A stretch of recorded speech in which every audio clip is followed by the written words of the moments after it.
जी दोस्तों, बिस्मिल्लाहिर्रहमानिर्रहीम। जी अच्छा जी दोस्तों, तो एक मिनट में ये एक बार रिकन्फर्म कर लूँ। यस, एंड चलें बेटा, आप ग्रुप पे सबको लिख दें वी आर लाइव नाउ। हम लाइव हो गए और हम स्टार्ट कर रहे हैं अपनी डिस्कशन।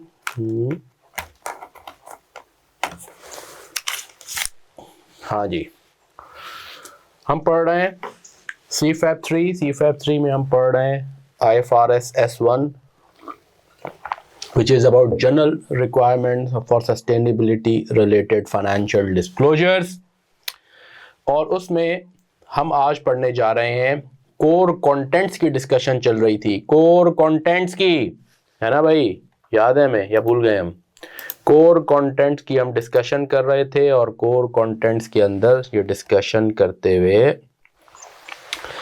हमने ये बात की कि कोर कंटेंट्स कौन कौन से हैं। Governance, second strategy, risk management, और आखिर क्या है? Matrices and targets, matrix and targets, right. तो स्ट्रेटजी की हमने लास्ट क्लास में हमने स्ट्रेटजी एंड रिस्क मैनेजमेंट पढ़ा था और पिछली क्लास में हमने उसके काफ़ी सारे क्वेश्चंस किए, राइट। एग्जांपल्स भी पहले देखी थी, फिर क्वेश्चंस भी किए to consolidate our understanding of what is required. क्योंकि मैंने कहा था कोर कंटेंट का भी जो हार्ट है वो पिलर है स्ट्रेटजी। उसमें हम बताते हैं कि क्या रिस्क और अपॉर्चुनिटी है, for every risk and opportunity हम उसका इम्पैक्ट बताते हैं ऑन डिफरेंट टाइम होराइजन्स। याद है हमें? Short, medium and long term, mandatory है ये। उसके बिजनेस मॉडल पे, यानी अपने बिजनेस ऑपरेशंस पे और अपनी वैल्यू चेन, सप्लायर, कस्टमर के इम्पैक्ट्स बताने हैं हमने, ठीक है, ऑन ऑल जो भी रेलिवेंट होराइजन्स एंड टाइम। और फिर उसको काउंटर, यानी उन रिस्क से अपने आप को बचाने के लिए या अपॉर्चुनिटी को कैपिटलाइज करने के लिए हम क्या स्ट्रैटेजी है हमारी और क्या उसके फाइनेंशियल डिसीजन हमने किए, कैपिटल एलोकेशन डिसीजन क्या किया हमने, कोई नई प्रोडक्ट लॉन्च की, कोई स्ट्रैटेजी में चेंज की, कोई HR प्रैक्टिस चेंज की, कोई सप्लाई चेन प्रैक्टिस चेंज करनी है, वो कैसे हम रेस्पॉन्ड कर रहे हैं to those risk through our strategy and decision making, वो बताते हैं। और उसके इन सब चीज़ों को डिस्कस करते हुए फाइनेंशियल इम्पैक्ट्स बताते हैं। ये है इंटायर स्ट्रैटेजी का पिलर। अब हम आ रहे हैं नेक्स्ट पे। उसी में जब हम डिस्कशन करने जा रहे हैं, जब हम ये स्ट्रैटेजी की बात करते हैं, जब हम आगे आखिर में जाके इंटीग्रेटेड पूरी डिस्कशन करेंगे, तो उसमें आप देखेंगे कि जब हम ये इसकी डिस्कशन करेंगे तो इसमें फिर हम आते हैं matrix and targets, quantification of targets, right. That is really important. आप सब दोस्त अपना माइक प्लीज क्लोज कर दीजिएगा ताकि कोई डिस्टर्बेंस ना हो। तो उसके बाद आता है मैट्रिक्स एंड टारगेट्स, राइट, कि अब चौथा पिलर है हमारा। और आखिर में जब हम ये पढ़ लेंगे तो नेक्स्ट क्लास में हम इन सब की इंटीग्रेशन भी देखेंगे थ्रू एग्जांपल्स। तो अब चौथे पिलर पे आप आ गए, जो कि है इंपॉर्टेंट मैट्रिक्स एंड टारगेट्स। इसकी डिस्कशन कर रहे हैं हम,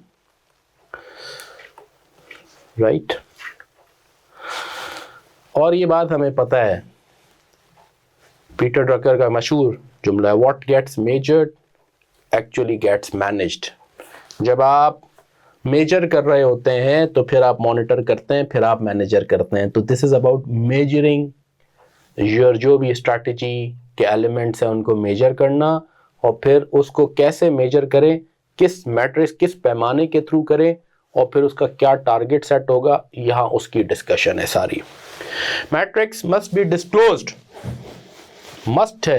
must be disclosed for each sustainability related risk और opportunity। IFRS S1 कहता है हर उसके लिए मैट्रिक्स होने चाहिए, each sustainability। सिर्फ ये नहीं कि जी हम इंशाल्लाह जो है वो ये जो सप्लाई चेन रिस्क है इसको हम कवर कर लेंगे।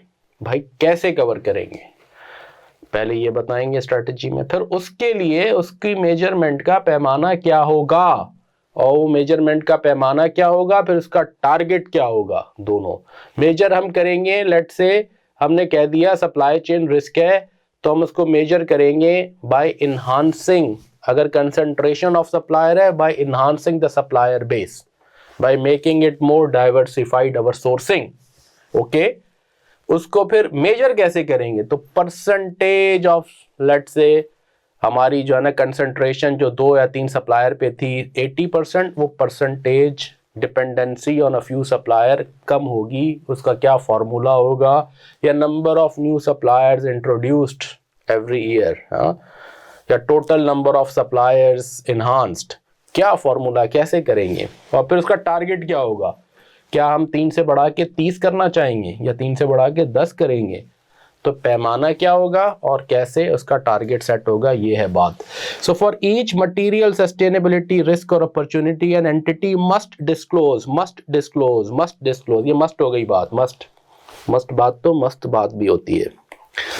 क्या matrix required by applicable IFRS sustainability standard अगर कोई रिक्वायर कर रहा है, जैसे क्लाइमेट के लिए तो S2 बताएगा आपको जब हम S2 पढ़ेंगे कि जी इमिशंस बताएंगे, इमिशंस की इंटेंसिटी बताएंगे, ठीक है, वो आपको GHP प्रोटोकॉल के तहत ग्रीन हाउस गैसेस की स्कोप 1 की बताएंगे, स्कोप 2 की बताएंगे, स्कोप 3। तो जो पैमाना कोई IFRS स्पेसिफिक सस्टेनेबिलिटी स्टैंडर्ड बताएगा वो करेंगे। आज की तारीख में एक ही स्पेसिफिक है क्लाइमेट का, मैंने बताया था, आगे जाके बायोडाइवर्सिटी आने वाला है, आगे जाके ह्यूमन कैपिटल आने वाला है, आगे जाके और भी आने वाले हैं स्टैंडर्ड्स। तो जैसे जैसे स्टैंडर्ड्स आएंगे, वो स्टैंडर्ड्स क्या प्रिस्क्राइब कर रहे हैं वो तो मैंडेटरी है, वो तो बताएंगे। अच्छा, कोई अभी इस वक्त ह्यूमन कैपिटल का स्टैंडर्ड नहीं है, इस वक्त कोई सप्लाई चेन का स्टैंडर्ड नहीं है, रिस्क का, साइबर सिक्योरिटी रिस्क का कोई स्टैंडर्ड नहीं है, फिर क्या करेंगे? फिर आप बताएं कि अगर कोई स्टैंडर्ड नहीं है तो आप कौन से स्टैंडर्ड को यूज कर रहे हैं, आप कौन से मैट्रिक्स को यूज कर रहे हैं जो कि एंटिटी यूज कर रही है। The matrix used by the entity to monitor that and measure performance and progress. दो काम इंपॉर्टेंट है ना, performance and progress over a period of time. आज की तारीख में क्या परफॉर्मेंस है और फ्यूचर में प्रोग्रेस को कैसे, किस मैट्रिक्स के थ्रू आप आइडेंटिफाई कर रहे हैं और आप कहां से मैट्रिक्स ले सकते हैं, ये फिर नीचे इंफॉर्मेशन है। अगर तो IFRS S2 ने बता दिया तो बता देंगे भाई S2 के हिसाब से ये मैट्रिक्स है, इसके थ्रू हम मर्जर कर रहे हैं, S3 के हिसाब से ये है, ये कर रहे हैं, वो तो है ही है। उसके अलावा कौन सा मैट्रिक्स आप यूज कर रहे हैं आज की तारीख में या फ्यूचर में भी, वो आप मतलब जो आगे जाके जब भी आप करें, आज करें कि कौन सा मैट्रिक्स आप अभी यूज कर रहे हैं बाय जी एंटिटी। जब भी एंटिटी रिपोर्ट करेगी, मेरा मकसद कहने का ये था कि कौन सी एंटिटी, कौन सा मैट्रिक्स आप यूज कर रहे हैं to monitor risk and opportunity and measure performance and progress towards the target set by the entity required to meet the law और रेगुलेशन। अगर कोई लॉ या रेगुलेशन कोई बता रहा है वो भी बता दें, या खुद अपने प्रोग्रेस सेट करने के लिए कोई आपने सेट किया हुआ है तो वो आप बता दें। जैसे फॉर एग्जांपल ह्यूमन कैपिटल का कोई इस वक्त स्टैंडर्ड नहीं है, लेकिन एट्रिशन मेरा बड़ा मसला है, तो मैं बताऊंगा भाई मैं परसेंटेज एट्रिशन के थ्रू रिटेंशन ऑफ एम्प्लॉइज को मॉनिटर करता हूं। परसेंटेज एट्रिशन, और वो परसेंटेज एट्रिशन में निकालता ऐसे हूं कि मैं जितने कंफर्म्ड एम्प्लॉइज हैं उनकी बेसिस पे निकालता हूं, ठीक है, प्रोबेशन वालों को मैं काउंट नहीं करता। तो ये आपका अपना पैमाना है, आपका अपना मैट्रिक है, और उसमें आपने कहा कि मेरी आज की तारीख में वो एट्रिशन है 25%, जो कि ज़्यादा है। मेरा आज का बेस ईयर है 24 या 25, और मैं अगले 5 सालों में इसे मैं लेट से 25% मेरा आज है, मैं इसे कम करके 10 या 12% पे ले आऊँगा, और उसके जो भी फ़वाइद ववाइद होंगे वो।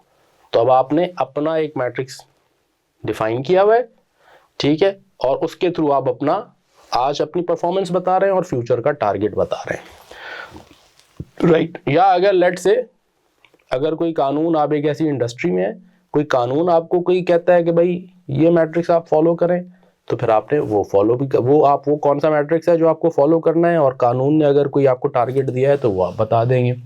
अगर कानून ये कहता है फॉर एग्जांपल किसी बेवरेज कंपनी के लिए कि जी इससे ज़्यादा आपकी लीटर आप यूज़ नहीं करेंगे वाटर का, तो आप बता दें जी। या अगर वो आपसे कहें कि इतनी परसेंटेज आप वाटर को रिसाइकिल करेंगे, तो कानून कह रहा है तो आप बता दें भाई कानून कहता है कि रिसाइकिल्ड वाटर मुझे मेजर करना है, ये मैट्रिक्स है, जो मैं यूज़ करता हूँ, कितना मैंने रिसाइकिल किया, कानून मुझे कहता है कि मुझे इतनी परसेंटेज रिसाइकलिंग करनी है और मैं आज इसको कंप्लाई कर रहा हूँ या मैं फ्यूचर इतने सालों में, मुझे कानून ने बताया है, रेगुलेशन ने कहा है कि इतने सालों में इसे आप कंप्लीट कर लें। सो मैट्रिक्स मस्ट बी डिस्क्लोज, पहली बात ये हो गई। मैट्रिक्स जो IFRS सस्टेनेबिलिटी स्टैंडर्ड्स के तहत है वो बताएं, और अगर उसमें नहीं है तो फिर आप बताएं आप कौन सा यूज़ कर रहे हैं। कहाँ से आप सोर्स, अगर ये IFRS नहीं है तो फिर और कौन से सोर्स हो सकते हैं।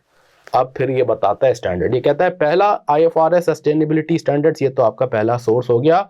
अगर ISSB का अपना सस्टेनेबिलिटी कोई स्टैंडर्ड इशूड है उसको तो फॉलो करना ही करना है, वो तो मैंडेटरी हो गया। उसके बाद वो कहता है in the absence of specific standard, तो S1 का पैरा 57 एंड 58 कहता है आप क्या करेंगे, वो कहता है आप शल कंसीडर करेंगे SASB स्टैंडर्ड्स, क्योंकि हमारे सिलेबस का हिस्सा भी है सस्टेनेबिलिटी अकाउंटिंग स्टैंडर्ड्स बोर्ड जो USB का, और ये पूरा का पूरा बोर्ड ISSB के अंदर मर्ज हो गया, जो मैंने बिल्कुल ओरिएंटेशन में आपको बताई थी, इसीलिए बातें उस वक्त बताई थी कि अब आपको समझ में आए कि इनका आपस में ताल्लुक क्या है। तो SASB standards are now under the supervision of international sustainability standard boards. तो SASB खुद खत्म हो गया, इसके सारे स्टैंडर्ड जो 77 इंडस्ट्री स्टैंडर्ड्स हैं टोटल, जिसमें से 12 हमारे सिलेबस में है। तो ये S1 कहता है कि ये तो शल है क्योंकि वो इंडस्ट्री स्पेसिफिक है, आपको उनको जरूर कंसीडर करना है। हाँ, ऐसा हो सकता है कि आप कहें कि इनका जो मैट्रिक्स है मेरी इंडस्ट्री के लिए मुझे नहीं समझ में आता, लेकिन मैंने कंसीडर किया था मुझे समझ नहीं आया, ये कह सकते हैं, ये इजाजत है, लेकिन आपको कंसीडर जरूर करना है। या आप कहें कि SASB का कोई स्टैंडर्ड मेरी टाइप ऑफ बिजनेस से मुझे नहीं मिला, जो एग्जैक्टली मैं बड़ा वही स्टाइल का मेरा बिजनेस है, कोई स्टैंडर्ड उस इंडस्ट्री को कैटर नहीं करता, लेकिन वो मैंडेटरी है। फिर उसके बाद वो कहता है आप यहाँ मे का वर्ड यूज करता है, तो एक कंपलसरी है अपना स्टैंडर्ड, अगर सस्टेनेबिलिटी का कोई स्टैंडर्ड है उसका मैट्रिक्स है वो फॉलो करना है, उसकी एब्सेंस में आप जरूर कंसिडर करेंगे SASB स्टैंडर्ड। जैसे फॉर एग्जांपल बायोडाइवर्सिटी का या स्पेसिफिक ह्यूमन कैपिटल का कोई स्पेसिफिक स्टैंडर्ड सस्टेनेबिलिटी नहीं है, तो आप जैसे एक एक्स इंडस्ट्री में ऑयल एंड गैस इंडस्ट्री के अंदर है और ऑयल एंड गैस की एक्सप्लोरेशन, वो भी ऑयल एंड गैस की भी इंडस्ट्रीज में एक्सप्लोरेशन है, रिफाइनिंग है, मार्केटिंग है, तो exploration oil and gas exploration industry में आप, तो आप उसका SASB स्टैंडर्ड निकालेंगे, उसमें उसने वाटर यूजेज, बायोडाइवर्सिटी के क्या मैट्रिक्स बताए हैं वो आपको यूज करने हैं, वो शल है। और या अगर आप नहीं यूज कर रहे तो आप लिखेंगे व्हाई डू यू फील और कंक्लूड कि उसका जो मैट्रिक्स है वो आपसे लिए रेलेवेंट नहीं है, तो बता दें, लेकिन आपको शल है वो कंसिडर। वहां से भी कोई इंफॉर्मेशन नहीं मिली, फिर मल्टीपल सोर्सेज ऑफ इंफॉर्मेशन है, वो कहता है इनमें से कोई भी आप यूज कर सकते हैं। आप एक क्लाइमेट डिस्क्लोजर स्टैंडर्ड्स बोर्ड है, इसने फ्रेमवर्क दिया था फॉर वाटर रिलेटेड डिस्क्लोजर्स और बायोडाइवर्सिटी, उसे यूज कर सकते हैं। GRI बहुत मशहूर ग्लोबल रिपोर्टिंग इनिशिएटिव, इसके स्टैंडर्ड्स हैं, ठीक है, इसको यूज कर सकते हैं, जिस पे आज बहुत सारी एंटिटीज GRI फ्रेमवर्क पे सस्टेनेबिलिटी रिपोर्टिंग करती भी हैं। यूरोपियन सस्टेनेबिलिटी रिपोर्टिंग स्टैंडर्ड्स हैं, उनके अपने स्टैंडर्ड्स हैं, कोशिश जारी है कि ये स्टैंडर्ड्स भी अपने ख़त्म कर दें और ये सब भी ISSB स्टैंडर्ड्स अडॉप्ट कर लें। इसी ज़माने में जैसे यूरोप में अपने अपने अकाउंटिंग स्टैंडर्ड्स होते थे, फिर उन्होंने ख़त्म करके IFRS अकाउंटिंग स्टैंडर्ड्स अडॉप्ट कर लिए, ऐसे ही कोशिश जारी है कि ये भी IFRS सस्टेनेबिलिटी स्टैंडर्ड्स अडॉप्ट कर लें और इनके अपने सस्टेनेबिलिटी रिपोर्टिंग स्टैंडर्ड्स ख़त्म हो जाएं ताकि डिफरेंट फ्रेमवर्क्स ना रहें। लेकिन आप मिलते जुलते ही हैं, तो ये स्टैंडर्ड कहता है कि आप उसमें से भी गाइडेंस ले सकते हैं। यहाँ मे का वर्ड है, मैंडेटरी नहीं है। कोई चीज़ जो अभी हमारे स्टैंडर्ड में मौजूद नहीं है, अल्टीमेट एम तो ये है कि अपना ISSB अपने सारे standards over a period of time issue कर देगा, तो फिर ये सब की ज़रूरत ही नहीं पड़ेगी। लेकिन अभी जब तक नहीं है तो आप ये कर सकते हैं। कोई अकाउंटिंग बॉडी ICAP है, SECP है, जो कि अकाउंटिंग स्टैंडर्ड्स सेटिंग बॉडीज है, अपनी मुल्क में है या कोई रीजन में है, साफा है, वो कोई उसने कोई प्रोनाउंसमेंट्स किए हैं, उसमें से भी गाइडेंस ले सकते हैं आप। ये मे है ना, गाइडेंस के सोर्सेज हैं ये। या जनरली आपकी इंडस्ट्री या जोग्राफिकल रीजन में अगर लोग एक सर्टेन मैट्रिक्स यूज कर रहे हैं तो आप भी वो यूज कर लें, ठीक है, तो ये यहाँ से भी आप ये भी यूज कर सकते हैं। If an entity discloses a metric taken from a source other than IFRS sustainability standards, तो फिर entity shall identify, फिर आप बताएंगे कि ये मैट्रिक्स मैंने GRI के स्टैंडर्ड 303 से लिया है, ये मैंने GRI के 304 से लिया है, ये मैंने CDSB के फ्रेमवर्क की गाइडेंस से लिया है, ये मैंने यूरोपियन फला सस्टेनेबिलिटी रिपोर्टिंग स्टैंडर्ड से मैट्रिक्स लिया है, या ये मैंने मेरी इंडस्ट्री में ये यूज हो रहा है तो मैंने इसलिए इसको पिक किया। तो आइडेंटिफाई कर लें अगर कोई matrix other than IFRS sustainability standards के बाहर जाके आपने लिया है, कोई पैमाना, कोई फॉर्मूला, कोई इंडेक्स आप यूज कर रहे हैं टू मॉनिटर समथिंग, तो आप बता दें आपने कहाँ से ली है। ठीक है, तो पहली बात यह है कि फॉर एवरी सस्टेनेबिलिटी रिस्क और opportunity you should have a पैमाना, और you can have more than one पैमाना। मैट्रिक्स होने चाहिए पर उसके टारगेट्स होने चाहिए। वो मैट्रिक्स मिलेंगे कहाँ से? सस्टेनेबिलिटी स्टैंडर्ड से मिल जाएंगे। वहाँ नहीं है, अभी हम एग्जांपल्स देखेंगे और क्लियर हो जाएगा आपको। अगर वहाँ नहीं है तो फिर कहाँ है? तो फिर आप, जैसे मैं बल्कि एग्जांपल खोल ही लेता हूँ, एग्जांपल्स, जैसे फॉर एग्जांपल हम एक सीमेंट मैन्युफैक्चरर पे आ गए, छोटी सी एग्जांपल है। अब S2 के तहत आपको स्कोप 1 GHG इमिशंस की इंटेंसिटी बतानी है, वो एक एप्लीकेशन गाइडेंस में कहता है intensity of green house gases जब आप प्रोडक्शन कर रहे हैं अपने सीमेंट प्लांट में, तो वो क्या है? तो उसके लिए एक पैमाना जैसे वो प्रिस्क्राइब कर रहा है, टन्स, कितने ton of carbon dioxide equivalent per ton of cement आपने, पर टन होते हैं 1000 kg ऑफ सीमेंट आपने प्रोड्यूस किया, तो वो बनाने में कितनी कार्बन डाई CO2 आपने इमिशंस हवा में, एटमॉस्फेयर में की। इक्विवेलेंट इसलिए कहते हैं कि जो और भी गैसेस हैं, जो है ना, नाइट्रोजन की, सल्फर वगैरह वगैरह, उन सबको अलग अलग करने के बजाय उनके इक्विवेलेंट CO2 की इक्विवेलेंट अमाउंट कहते हैं कि आपने कितना एनवायरनमेंट में आपने CO2 इमिट किया for producing this is your intensity of emissions. ये आपने एक मैट्रिक्स है, आज की तारीख में उसका एक नंबर होगा, फिर आप टारगेट बताएंगे कि मैं इतने सालों में इसको इस तरीके से कम करूंगा। मैं एनवायरनमेंट का जितना बेड़ा गर्क करता हूँ, मेरी कोशिश ये है कि मैं बेड़ा कम गर्क करूँ, और मैं आहिस्ता आहिस्ता इस बेड़ा जो गर्क कर रहा हूँ एनवायरनमेंट का, उसमें ऐसे कमी लाऊंगा। ये मेरे टारगेट्स हैं। ठीक है, अच्छा, अब आप चाहें इसके साथ साथ एक SASB का जो सीमेंट से रिलेटेड वो है, वो कहता है आप ये भी पैमाना बता सकते हैं, percentage of cement produce from alternative fuels. आप कहें कि मैंने जनाब वेस्ट हीट रिकवरी, मैंने छत पे सोलर लगाया हुआ है अपने सीमेंट प्लांट पे, तो मैं 35% मेरी प्रोडक्शन इज थ्रू सोलर। इसका मतलब ये है कि अब 65 रह गई। तो ये भी एक पैमाना, एक तरीका है ना कि कितनी परसेंटेज ऑफ सीमेंट में अल्टरनेटिव फ्यूल से कर रहा हूं, और 20% मैं कर रहा हूं अपनी वेस्ट हीट रिकवरी से या विंड से। ठीक है, विंड मिल लगाई हुई है, तो परसेंटेज कितनी आपकी प्रोडक्शन, ये भी एक पैमाना है। और आज कहेंगे आज इतना है, मेरा टारगेट ये है कि मैं 10 साल में, 15 साल में इसको 80% पे ले जाऊं, 70% पे ले जाऊं। तो एक मैट्रिक यानी तरीका, किस तरीके से आप मेजर कर रहे हैं अपनी परफॉर्मेंस एंड प्रोग्रेस, आसान जबान में ना, लेमन लैंग्वेज में।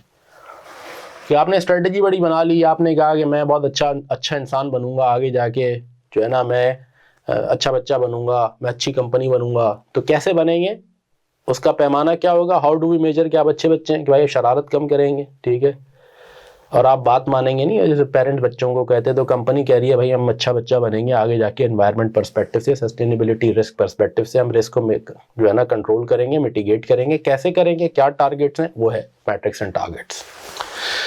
अच्छा, दूसरी एग्जाम्पल मैंने ली बेवरेज कंपनी की। एक बेवरेज कंपनी में SASB स्पेसिफिक वाटर से रिलेटेड S2 कुछ नहीं कहता, लेकिन S1 ये कहता है ना कि सारे मटेरियल रिस्क। अब बेवरेज कंपनी के लिए एक सस्टेनेबिलिटी रिस्क क्या है? वाटर की अवेलेबिलिटी। ठीक है, और स्पेशली वाटर स्ट्रेस्ड रीजन्स में उसकी अवेलेबिलिटी। तो SASB मैट्रिक कहता है कि जी आपने कितना वाटर विड्रॉल की इंटेंसिटी बताएं, बेवरेज कंपनी का एक स्पेसिफिक जो SASB स्टैंडर्ड है इंडस्ट्री, और उसका फॉर्मूला देता है कि लीटर्स ऑफ वाटर्स विड्रॉन, कितने आपने वाटर विड्रॉ किए। लेट सपोज करें आपने एग्जाम्पल दे रहा हूँ, 100 लीटर आपने विड्रॉ किया और उससे आपने 50 लीटर की बेवरेज बनाई, कोक बनाई, पेप्सी बनाई, तो आपने 2 लीटर इफेक्टिवली कंज्यूम किए वाटर ज़मीन से यूज़ किए फॉर एवरी 1 लीटर। एग्जाम्पल दे रहा हूँ ऐसे ही समझने के लिए, for every 1 litre of beverage. आज ये कर रहे हैं, आगे जाके आप कैसे अपनी प्लांट को एफिशिएंट करेंगे कि पानी का कम इस्तेमाल करें। Water is a scarce resource, ठीक है, क्लीन वाटर।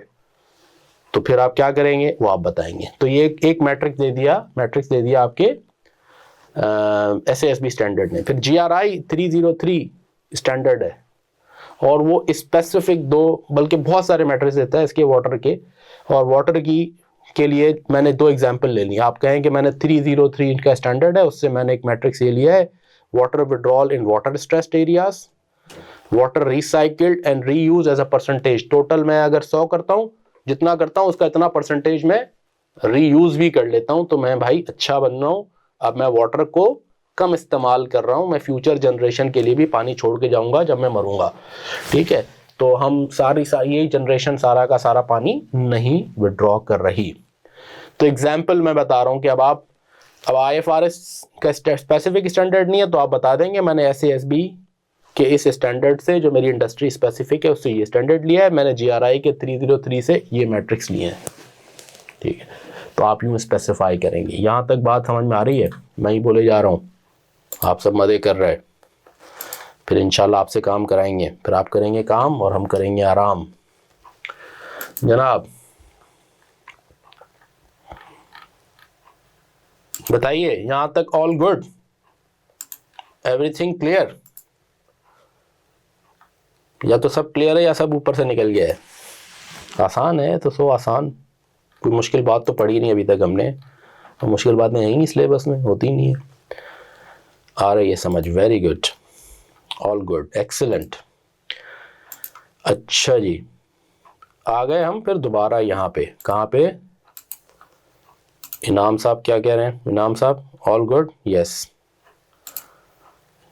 जी। Elsa all clear, excellent. मैं पढ़ाता ही इतना अच्छा हूँ। अच्छा जी, अब आइए वापस आ जाए आप हम इस पे। अच्छा, अब एक बड़ी इंपॉर्टेंट बात, अब वो कहता है बाज़ औक़ात एंटिटीज़ ने अपने खुद से डेवलप्ड किए हुए भी मैट्रिक्स यूज़ करती हैं एंटिटीज़। अगर तो कोई आपका अपना एंटिटी, यानी कोई यूं कहें कि मारूफ पैमाना नहीं है जिसको दुनिया कर रही है, और आपका कोई अपना बनाया हुआ पैमाना है, या किसी मारूफ पैमाने को यूज़ करते फॉर्मूले को आपने अपने हिसाब से कस्टमाइज़ किया हुआ है, which is not a generally accepted or generally used formula or a matrix, and you have developed your own one, then for that उसके लिए आपको कुछ चीजें बतानी पड़ेंगी। What exactly is being measured, उसकी डेफिनेशन बताएं आप, कि जो आपने अपने लिए खुद मैट्रिक्स बनाया हुआ है ये कैसे, क्या मेजर करता है भाई, ये इसके थ्रू क्या मेजर कर रहे हैं। अगर किसी सोर्स से ड्राइव करके उसमें चेंजेस किए तो बता दें कि मैंने वहां से लिया था और इसमें मैंने ये प्लस माइनसेस किए हुए हैं या मल्टीप्लिकेशन डिवीजन की हुई अपनी तरफ से। क्या ये एब्सोल्यूट मेजर है कि एक सर्टन एब्सोल्यूट बताएगा कि आप बहुत अच्छे हैं, या बताएगा आप अच्छे हैं as compare to this relative measure है। जैसे नहीं होता ग्रीन, येलो, अंबर, कि भाई ग्रीन इज रिलेटिवली ओके है ना, येलो इज वो, रेड इज, और वो इस तरह का कोई आपका मेजर है। तो नहीं, आप कैसे उसके थ्रू अच्छा बुरा, अब आपने कोई इंडेक्स बनाई हुई है तो आप कह रहे हैं कि 82% मैंने स्कोर किया। What does 82 means? Is it good, is it very good, is it A grade, is it A1 grade, is it, तो वो बताएं, ये मतलब है। मेथोडोलॉजी, फॉर्मूला बताएं, कहां से इसका डेटा आता है वो बताएं, और अजम्पशंस एंड लिमिटेशंस इसमें क्या है, इस फॉर्मूले की अच्छाइयां बुराइयां क्या हैं जो आपने खुद अपने लिए एक फॉर्मूला बनाया हुआ है, और उस फॉर्मूले को किसी थर्ड पार्टी से वैलिडेट कराया या नहीं कराया तो लिखते हैं नहीं कराया, करवाया है तो बता दें हमने करवाया है, ठीक है। एंटिटी डेवलप्ड मैट्रिक्स के लिए ये 3 बातें डिफाइन करें, मेथोडोलॉजी बताएं, और बताएं वैलिडेटेड बाय थर्ड पार्टी है या नहीं है, या मैं खुद ही हूँ, खुद ही रिलाई करता हूँ, खुद ही मैं बनाता हूँ, खुद ही डेटा डालता हूँ, खुद ही वेरीफाई करता हूँ, सब कुछ खुद ही करता हूँ मैं, ठीक है। और मेरी अपनी प्रोप्राइटरी चीज़ है और मैं बहुत ही बड़ा इंटेलेक्चुअल हूँ, सस्टेनेबिलिटी का एक्सपर्ट हूँ एज अ कंपनी खुद, तो ये बता दें कि नहीं भाई कहीं से वैलिडेटेड नहीं है। तो कम से कम यूज़र को पता चले कि ये आपका फॉर्मूला है, ठीक है, वो बहुत अच्छा भी हो सकता है, ऑन ये तो मैं लाइटर नोट पे बात कर रहा हूँ। अब उसकी एक एग्जांपल मैंने एक कंपनी से निकाली। एक कंपनी ने अपने इंटरनली डेवलप्ड मैट्रिक्स यूज किए, तो उस पर उन्होंने क्या क्या बताया। No that's really important and that's मजेदार, तो आइए उसे डिस्कस करते हैं। अब आ गए इलेक्ट्रिक ईवी मैन्युफैक्चर। आजकल ईवी बहुत चल रहा है ना, तो हमने कहा ऐसी चीज से डिस्कस करते हैं जो आपको अट्रैक्ट भी करे। आप सब भी इंशाल्लाह अनकरीब क्वालिफाई होंगे, ज़बरदस्त किस्म की ईवी गाड़ियां लेंगे आप, और जो है ना BYD की शार्क लेंगे, प्लग इन हाइब्रिड भी है, इलेक्ट्रिक भी है, और जैकू की और इनकी इलेक्ट्रिक गाड़ियां आप लेंगे। तो एक ऐसी कंपनी ने अपने मैट्रिक्स में क्या चीज़ डिस्कस की, एंटिटी डेवलप्ड मैट्रिक्स क्या है, उसकी एग्जांपल पढ़ रहा हूँ मैं।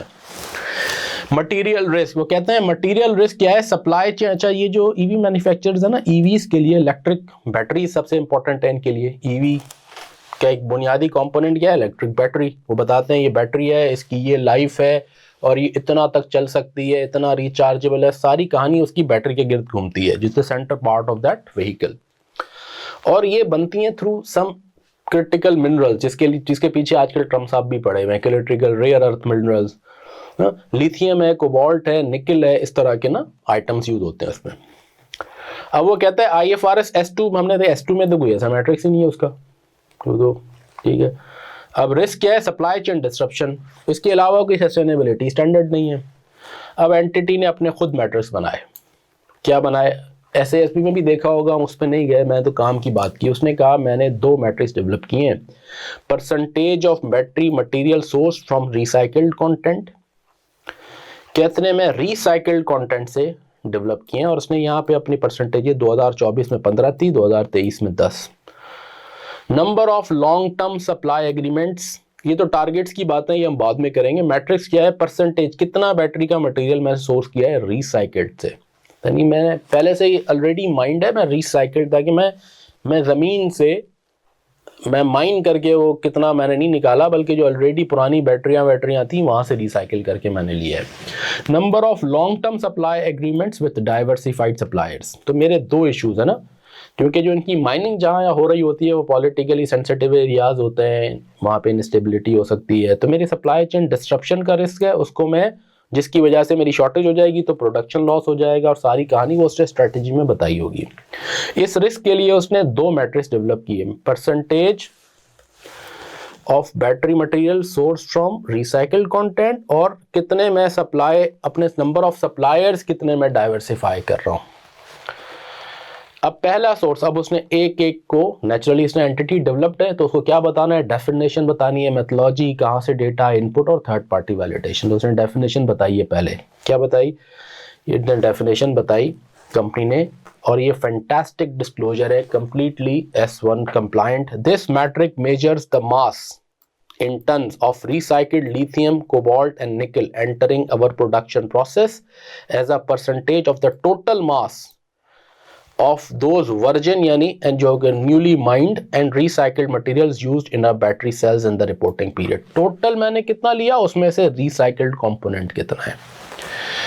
It tracks progress towards a circular economy strategy, ये एक और बहुत बड़ा कॉन्सेप्ट है दुनिया में सर्कुलर इकोनॉमी का, whereby you try to recycle, reuse things so that you don't damage the environment and do not consume too much, you leave certain for the next generation as well, which aims to reduce life cycle emissions, lessen dependence on mined virgin material and mitigate associated environmental and social risks। Methodology क्या है मेरी, अच्छा, जब मैं recycled material use करूंगा तो जो mind material की सप्लाई की डिस्ट्रप्शन है वो मेरी कम हो जाएगी, वो ऑलरेडी मार्केट में मौजूद है, तो मैं उसी से रिसाइकलिंग करके यूज़ कर रहा हूँ, तो मेरी सप्लाई चेन डिस्ट्रप्शन का रिस्क भी कम होगा। मेथोलॉजी क्या है, वो जो उसने बताई, mass of recycled lithium, cobalt and nickel जो मैंने परचेज किया, divided by total mass recycled divide by total, recycle as a percentage of total कितना है, recycled mass versus total mass, ठीक है। तो परसेंटेज सिंपल आ गई। डेटा कहां से लेता हूं मैं, material mass data is extracted from my ERP and procurement systems, total कितना मैंने प्रोकर किया वो मेरे अपने सिस्टम में, सप्लाई चेन और ईआरपी से। रिसाइकल्ड कंटेंट को कौन सर्टिफाई करता है? Suppliers through the responsible minerals initiative. Recycled content standard, कोई एक स्टैंडर्ड है जो फॉलो करते होंगे, सप्लायर से सर्टिफिकेशंस लेते होंगे, और इक्विवेलेंट थर्ड पार्टी सर्टिफिकेशन, या सप्लायर कहता होगा हाँ जेन्युइनली ये रिसाइकल्ड मटेरियल मैं आपको दे रहा हूँ। जैसे मैं केई में होता था तो बहुत सारा जो कॉपर है हम कोशिश करते थे रिसाइकल्ड कॉपर लें, भाई पुरानी वायर रिसाइकल्ड एल्यूमिनियम लें, ठीक है, वो सस्ता भी पड़ता था, और वो इसका मतलब ये है कि आप पुराने उसको आप रिसाइकिल करके रीयूज कर रहे हैं, अच्छी चीज़ है, एनवायरनमेंट को कम डैमेज कर रहे हैं।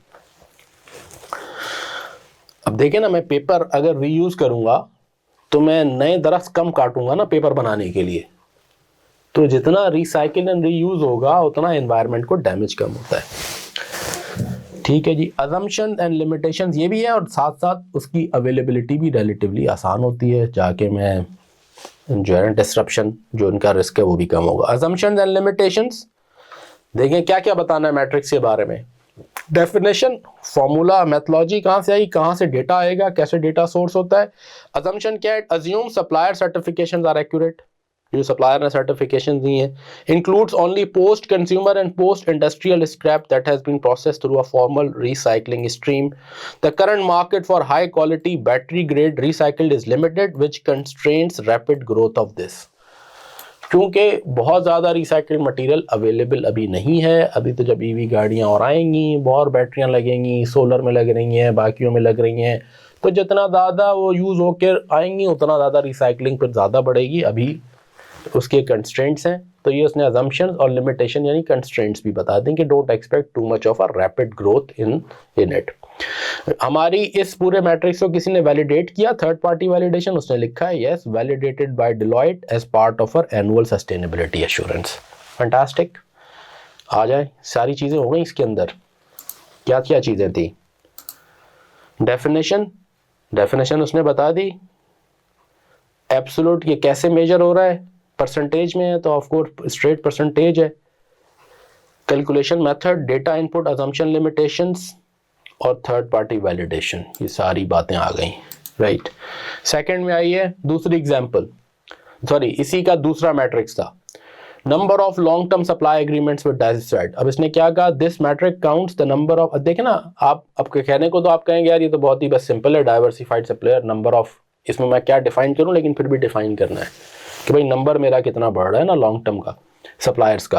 This matrix counts the number of active legally binding supply agreements. इसमें सप्लायर किसको मान रहा हूं मैं? जिससे फोन पे बात कर ली वो सप्लायर हो गया, जिससे वन टाइम परचेज कर ली वो सप्लायर हो गया? नहीं, वो कह रहा है जिससे मैंने लीगली बाइंडिंग सप्लाई एग्रीमेंट्स किए हैं for critical minerals that have a minimum term of 3 years। 3 साल के एग्रीमेंट्स को मैं लॉन्ग टर्म सप्लाई एग्रीमेंट कहता हूं। मैं ऐसे मेजर कर रहा हूं, this is how it helps, right, 3 years, ठीक है। And are with suppliers classified as diversified, फिर उन सप्लायर से जो खुद भी क्लासिफाइड हो डाइवर्सिफाइड हमारी डेफिनेशन में। एक सप्लायर ये है कि वो उसी दूसरे से ही लेके मिडिल मैन है, तो वो डाइवर्सिफाइड सप्लायर नहीं, वो तो मिडिल मैन है, वो भी मुझे वहीं से लेके दे रहा है जहाँ से मुझे फला दूसरा आदमी भी वहीं से ले रहा है। 3 सप्लायर्स मैंने कहने को किए हैं, लेकिन तीनों के तीनों एक ही जगह से परचेज कर रहे हैं, तो ये डाइवर्सिफिकेशन नहीं हुई। डाइवर्सिफिकेशन तो ऐसे हुई ना भाई कि मैं ये कहीं और से ले रहा है, ये कहीं और से ले रहा है, ये कहीं और से ले रहा है, या खुद ला के दे रहा है, तब डाइवर्सिफिकेशन हुई। वैसे तो मैं 6 मिडल मैन कर लूँ, वो सब एक ही से ले रहे हैं, तो डाइवर्सिफिकेशन कहाँ से हुई? तो देखिए ना, डेफिनेशन में इतनी डेप्थ में जाके उसने ये एक्सप्लेन किया है। तो monitor and reduce concentration risk in a raw material supply chain, ये क्या मॉनिटर करता है? ये मॉनिटर करता है इसको, मेरी कंसंट्रेशन रिस्क को। Higher number of indicates greater resilience against geopolitical, operational और financial disruption from any single supplier source. तो ये क्या कह रहा है कि ये मैं मेजर कैसे करता हूँ? नंबर ऑफ एग्रीमेंट्स जो 3 साल के सप्लाई एग्रीमेंट्स किए विथ डाइवर्सिफाइड सप्लायर्स किए, और इसके थ्रू मैं रिस्क कौन सा मेजर कर रहा हूँ? जो मेरी रॉ मटेरियल सप्लाई चेन का रिस्क है। मेथोलॉजी और इनपुट्स क्या है? फिर इसमें भी इसने बताया। Methodology, calculation method, simple count of agreements meeting the criteria at December 31st। किस पॉइंट इन टाइम पे? December 31st each year. An agreement is counted once it is signed and becomes effective. Draft agreement है? No, agreement signed की basis पे होगा।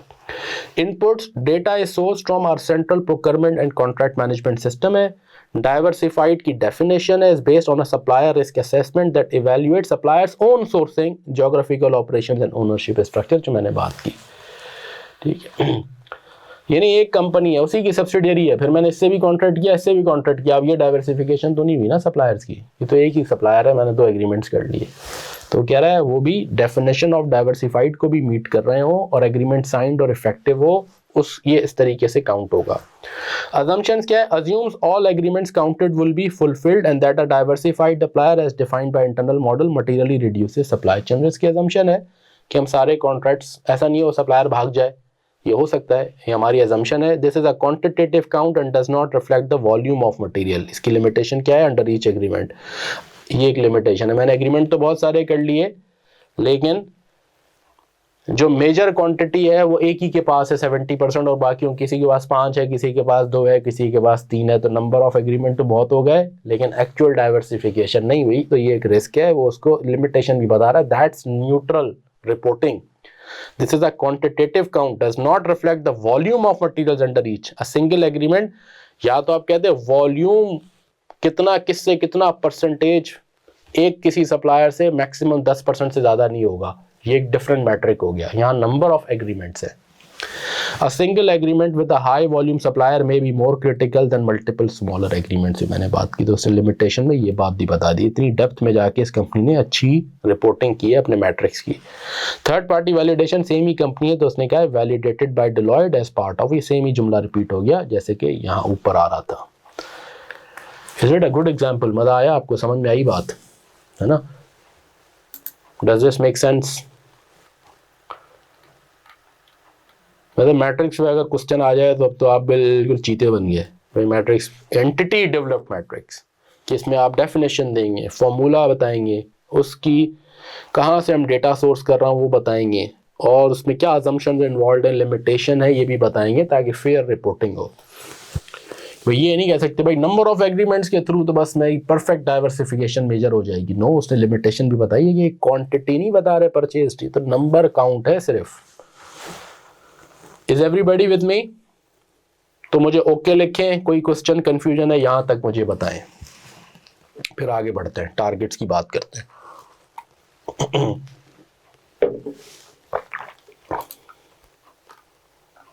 इनाम साहब का okay आ गया, नदीम साहब यस क्लियर, मजेदार चीजें। एल्सा यस, जैन किधर है आज? Hasan, Mubashir yes, all good, you are with me, good। अनवार साहब, वैलिडेशन का मतलब थर्ड पार्टी एश्योरेंस, एश्योरेंस ही को वैलिडेशन कह रहे हैं, वर्ड उसने वैलिडेशन किया है, गुड। अच्छा जी, अब आइए वापस आ गए हम स्लाइड डेक पे। This slide deck is actually a connected summary of IFRS। IFRS standard है, उसने अपनी भी अपने हेडिंग्स हैं, फिर उसमें नीचे उसकी एप्लीकेशन गाइडेंस है, फिर उसमें पैराग्राफ B's हैं, C's हैं, D हैं। हमने कोशिश की है उसको समराइज्ड करें without losing the essence and wordings of the IFRS, but in a very connected way. तो स्लाइड डेक जो है आपका is actually a summary of your standard in आसान जबान। टारगेट्स, टारगेट के बारे में क्या कहता है? कहता है टारगेट भी, जैसे कि मैट्रिक के लिए कहा गया ना, matrix must be disclosed for each sustainability related risk. ठीक है, ऐसे टारगेट के लिए भी कहता है टारगेट भी डिस्क्लोज होना जरूरी है भाई। Target must be disclosed, must be. An entity shall disclose target it has set to monitor progress towards achieving goals. And target, कोई लॉ ने टारगेट दिया है वो भी बता दें, और अपनी स्ट्रेटजी के अंदर रहते हुए जो आपने कहा था ना कि मैं यूं इंप्रूवमेंट्स करूंगा, उसको मॉनिटर करने के लिए क्या टारगेट सेट किए मैट्रिक, और मैट्रिक के अगेंस्ट पर उसका टारगेट आप बताएंगे। इंफॉर्मेशन हर टारगेट के बारे में, टारगेट कैसे होगा? स्पेसिफिक, क्वांटिटेटिव या क्वालिटेटिव टारगेट होगा। Generally it's a quantitative target, और अगर क्वांटिटेटिव कहीं नहीं है तो फिर आप क्वालिटेटिव देंगे। नेट जीरो करूंगा मैं अपनी इमिशंस बाय 2040-50, मैं रिड्यूस करूंगा अपनी emissions by 60% relative to this. इसमें आप बताएंगे क्या टारगेट सेट किया है। Generally it is specific quantitative target. फिर हाँ, कुछ जगहों पे जैसे हम देखेंगे, जब कुछ एग्जांपल्स करेंगे तो आपको क्वालिटेटिव टारगेट भी आप सेट करते हैं। जैसे अपनी नंबर ऑफ ट्रेनिंग्स तो हो गई, ये भी एक क्वांटिटेटिव हो गया। फिर एक स्टाफ अवेयरनेस, कल्चर का, इस तरह की कोई चीज़ें बाज़ औक़ात होती हैं, वो क्वालिटेटिव होती हैं। बेस ईयर, वो टारगेट आज से लेके मेजर होगा, वो 3 साल पहले एक बेस था, उससे हमने सेट किया था, मेरा बेस ईयर क्या था। और कोई इंटरिम माइलस्टोन्स है, जैसे आपने कहा मैं 2030 but relative to 2019 baseline से मैं 60% कम करूंगा। 60% कम करूंगा फ्रॉम विच ईयर, तो ये बेस ईयर हो गया, ठीक है ना। जब मैं कहता हूं मैं अपनी वाटर रिसाइकलिंग इंप्रूव करूंगा बाय 20%, तो from which year to which year मैं 20% मेजर करूंगा, ठीक है ना। तो बेस ईयर क्या है, तो बेस ईयर बताएंगे, टारगेट बताएंगे, बेस ईयर बताएंगे, इंटरिम माइलस्टोन्स बताएंगे। आप कोई बीच के 2040 तक तो ये करना है, लेकिन 30 तक ये करना है, 25 तक ये करना है, हा? कोई 5 ईयर माइलस्टोन बता दिया, कुछ ऐसी चीज। प्रोग्रेस फिर बताएंगे हर साल उसके अगेंस्ट, एक्चुअल वर्सेस प्लान। और अगर कोई रिवाइज किया है टारगेट, कि आपने कहा जी ये टारगेट हमें लग रहा है कि बहुत मुश्किल है, हम यहाँ तक नहीं पहुंच सकेंगे बिकॉज ऑफ दीज लिमिटेशंस, तो हम रिवाइज कर रहे हैं। हमने कहा कि जी हम सोलर कन्वर्जन कर लेंगे 100%, लेकिन जनाब गवर्नमेंट ने बड़ी इंपोर्ट ड्यूटीज लगा दी हैं, सोलर महंगा हो गया है, तो हम इतने तरीके से नहीं करेंगे। अब हम ये 5 साल की बजाय 8 साल में, क्योंकि हम फोरकास्ट कर रहे हैं आगे जाके उसकी प्राइसेस कम हो कुछ हो, तो हम 8 साल में करेंगे। हमने सोचा था हम अपनी इमिशंस 2040 तक, दुनिया तो कहती है कि 2050 तक नेट जीरो होना चाहिए, हमने इंटरनली 2040 रखा। हमें लग रहा है 2040 हमारे लिए एम्बिशियस है, हम ये नहीं कर पाएंगे प्रोग्रेस को देखते हुए, तो हम 2045 तक कर लेंगे। तो क्या रिवीजन है वो बता दें। Everybody with me, right.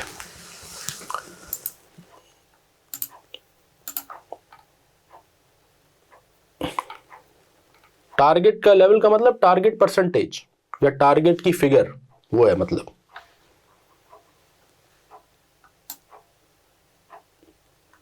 Is that okay now? Target level का मतलब, टारगेट क्या है, लेवल है ना, ये 60%, इसी को लेवल कह लें आप, ठीक है। और टाइम फ्रेम के कब में पूरा करेंगे, तो आपने बताना है क्या टारगेट है और कब तक वो टारगेट पूरा होगा, यूं बता दें आप, आसान ज़बान में यूं कह लें। लेवल का मतलब वो फिगर क्या है, और बेस ईयर क्या है, इंटरिम माइलस्टोन्स क्या है, प्रोग्रेस क्या है, रिवीजन क्या है। एग्जाम्पल से आपको और समझाते हैं, चले जाते हैं एग्जाम्पल्स में। अब आइए, ये तो हो गई, अब मैं एग्जाम्पल्स आ गए टारगेट की।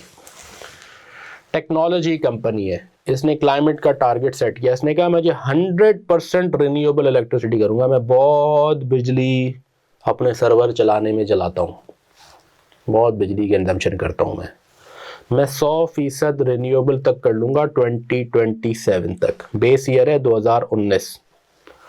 75% अब आपने प्रोग्रेस बताया 2024 में मैंने अचीव कर लिया, so I am on track. Interim milestone था 50, 2022 तक का मैंने सेट किया था 50%, 19 से 22 तक 50 करूंगा, 27 तक 100% कर लूंगा। अचीव उस वक्त मैंने 60 कर लिया था, तो मैं अपने इंटरिम माइलस्टोन को बीट किया। आज की प्रोग्रेस मेरी ये है। और revision, extended data center transition timeline from 2027 to 28 due to grid infrastructure delays, ठीक है। अब ये कोई डिले होंगे, बाद में एक्सप्लेन किए होंगे, ये एक एग्जांपल है कंपनी की, ठीक है जी। तो डेटा सेंटर ट्रांजिशन जो है वो मेरी 1 साल के लिए डिले होगी। उसको और भी बताया जा सकता है डिटेल में कि वो परसेंटेज कितनी काउंट करता है, इसमें क्या, तो मैं 100 नहीं पहुंचूंगा तो 95 पहुंचूंगा, और बेहतर हो सकता है, लेकिन एक रिवीजन की मैंने एग्जांपल आपको बताई। अब आ जाए एक और example, target achieve living ways of 100% of direct employees. अच्छा, व्हाट इज लिविंग वेज, पता है सबको? लिविंग वेज क्या होती है और मिनिमम वेज क्या होती है, ये पता है हमें? आहिस्ता आहिस्ता ना हम इतनी टर्मिनोलॉजीज भी सीखेंगे। What is living wage, Nadeem sahib? Elsa, what is living veg?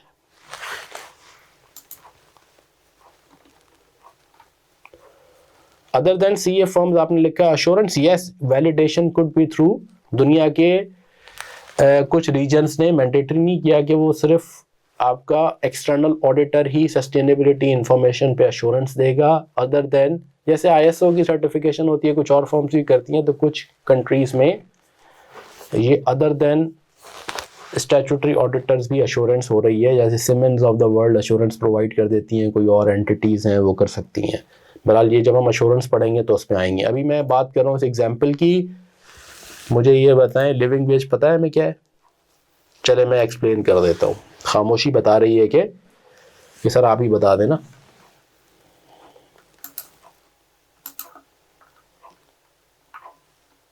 Minimum, अच्छा हाँ, आप यूँ कहें मिनिमम वेज क्या है, वो आवरली भी हो सकती है, मंथली भी हो सकती है। एक होती है लॉ की वेज, मिनिमम वेज होती है लॉ की।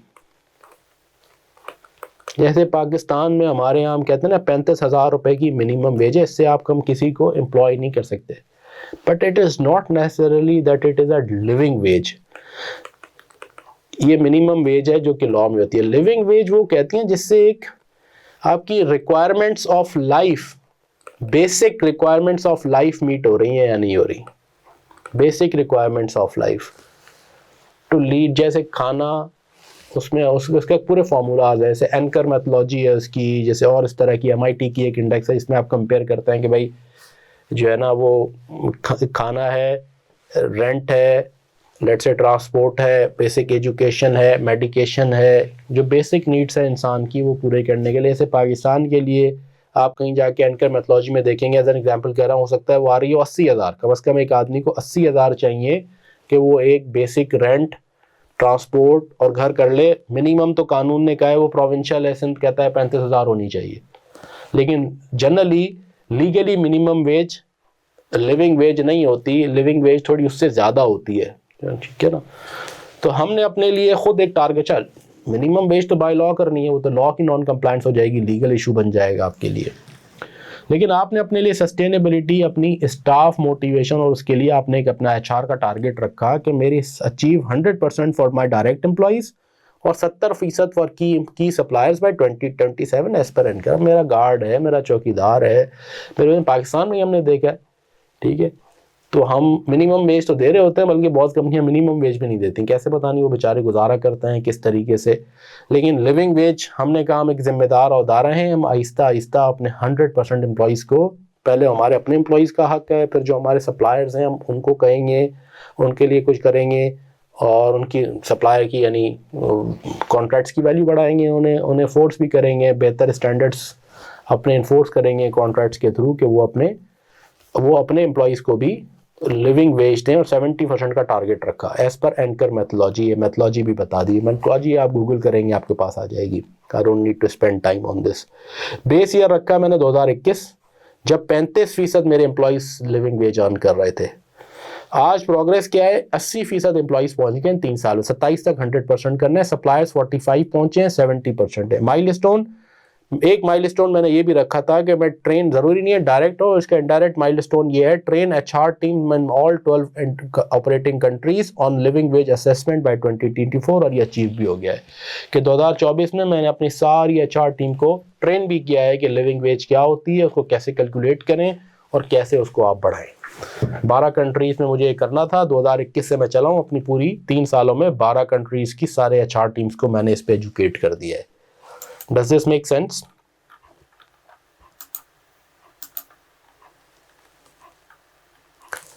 Yes, it varies from a person to person. Generally, ये कैलकुलेट होती है कि कम से कम बेसिस पे होती है कि एक इंसान को कम से कम, और ये city wise, suburb wise, Karachi एक एरिया के लिए डिफरेंट होगी, दूसरे एरिया के लिए डिफरेंट होगी, अर्बन रूरल इसमें डिफरेंट होगी। तो वो एंकर मेथोलॉजी इस तरह की पूरी इंडेक्स है, MIT की एक इंडेक्स है, वो आपको बताती हैं आप कैसे कैलकुलेट करें।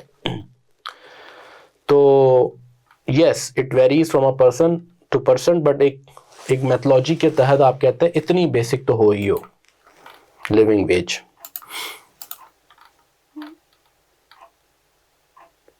minimum wage for all basic needs. Majority of all of you absolutely rightly said, this is called living veg. तो ये एक एग्जांपल ऑफ टारगेट हो गई, ठीक है, कि कंपनी ने सेट किया और उसको जब वो टारगेट आप सेट करेंगे आप बताएंगे क्या क्या बातें होगी, टारगेट क्या है, तो टारगेट बताते हुए क्या बताएंगे, टारगेट की लेवल क्या है, कि 100% अचीव करना है, 70 करना है, कौन सा लेवल अचीव करना है, बाय व्हाट टाइम अचीव करना है। दोनों में आप देखें 100%, 27, 100%, 70%, 27, 27 हो, 28 हो, 30 हो, व्हाटएवर, टाइम बता दिया, बेस ईयर बता दिया जहां से मेजर हो रहा है, प्रोग्रेस बता दी, कोई इंटरिम माइलस्टोन है वो बता दिया, कोई रिवीजन हुई है तो वो बता दी। ये है आपने टारगेट के बारे में इंफॉर्मेशन। एक और मैं एग्जांपल देता हूं आपको, एक एंटिटी की थोड़ी और डिटेल्ड क्लाइमेट ट्रांजिशन से रिलेटेड उसकी इंफॉर्मेशन है। एक मैंने सस्टेनेबिलिटी रिपोर्ट से आपके लिए ये एग्जांपल भी पिक कर लिया। एक एंटिटी है, वो ये कहती है कि जी स्पेसिफिक मेरा टारगेट क्या है, मुझे नेट जीरो करना है, ठीक है, बाय 2050 तक करना है, स्कोप 1, 2 एंड 3, ये टारगेट स्टेटमेंट हो गई, अचीव। तो टारगेट क्या होगा, नेट जीरो जीएचजी इमिशंस करनी है। मैट्रिक क्या है, absolute reduction in tonnage of CO2।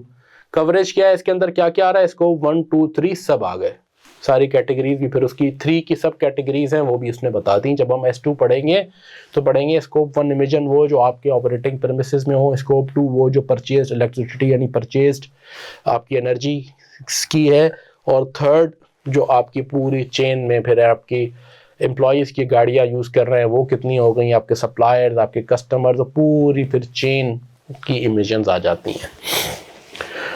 जब हम S2 पढ़ेंगे तो हम पढ़ेंगे स्कोप 1 क्या है, स्कोप 2 क्या है, scope 3। Scope 3 are the most difficult to measure as well and control. Scope 1 and 2 are easier, कि मैं किस सोर्स से मैं एनर्जी ले रहा हूँ ये मेरे लिए आसान है, मैं उसको चेंज कर लूँ, सोलर लगा लूँ, खुद इंटरनली अपने प्रोसेसेस में कितनी इमिशंस कर रहा हूँ ये मेरे कंट्रोल में है। 3 कुछ हद तक कंट्रोल्स में होती हैं, बहुत सारी कंट्रोल करना मुश्किल होती हैं, वो आहिस्ता आहिस्ता होती हैं, इनकी मेजरमेंट भी डिफ़िकल्ट है। तो स्कोप 1 और 2, 3 इमिशन ये सब हम पढ़ेंगे S2 में जब हम थोड़े और बड़े हो जाएंगे कुछ दिन और।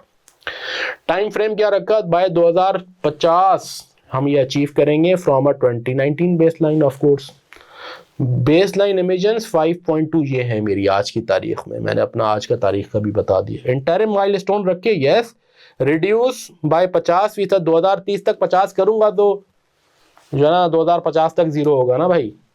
Reduce absolute emissions by 30%, scope 1 and 2 2030 तक 50 करूंगा, स्कोप 3 30 करूंगा, 100% रिन्यूएबल अपनी इलेक्ट्रिसिटी करूंगा 2030 तक, है ना। तो कम से कम स्कोप 2 वाली इमिशंस तो आप समझें 100% हो जाएंगी, और मिला के 1 एंड 2 50% कम होंगी इस तरीके से।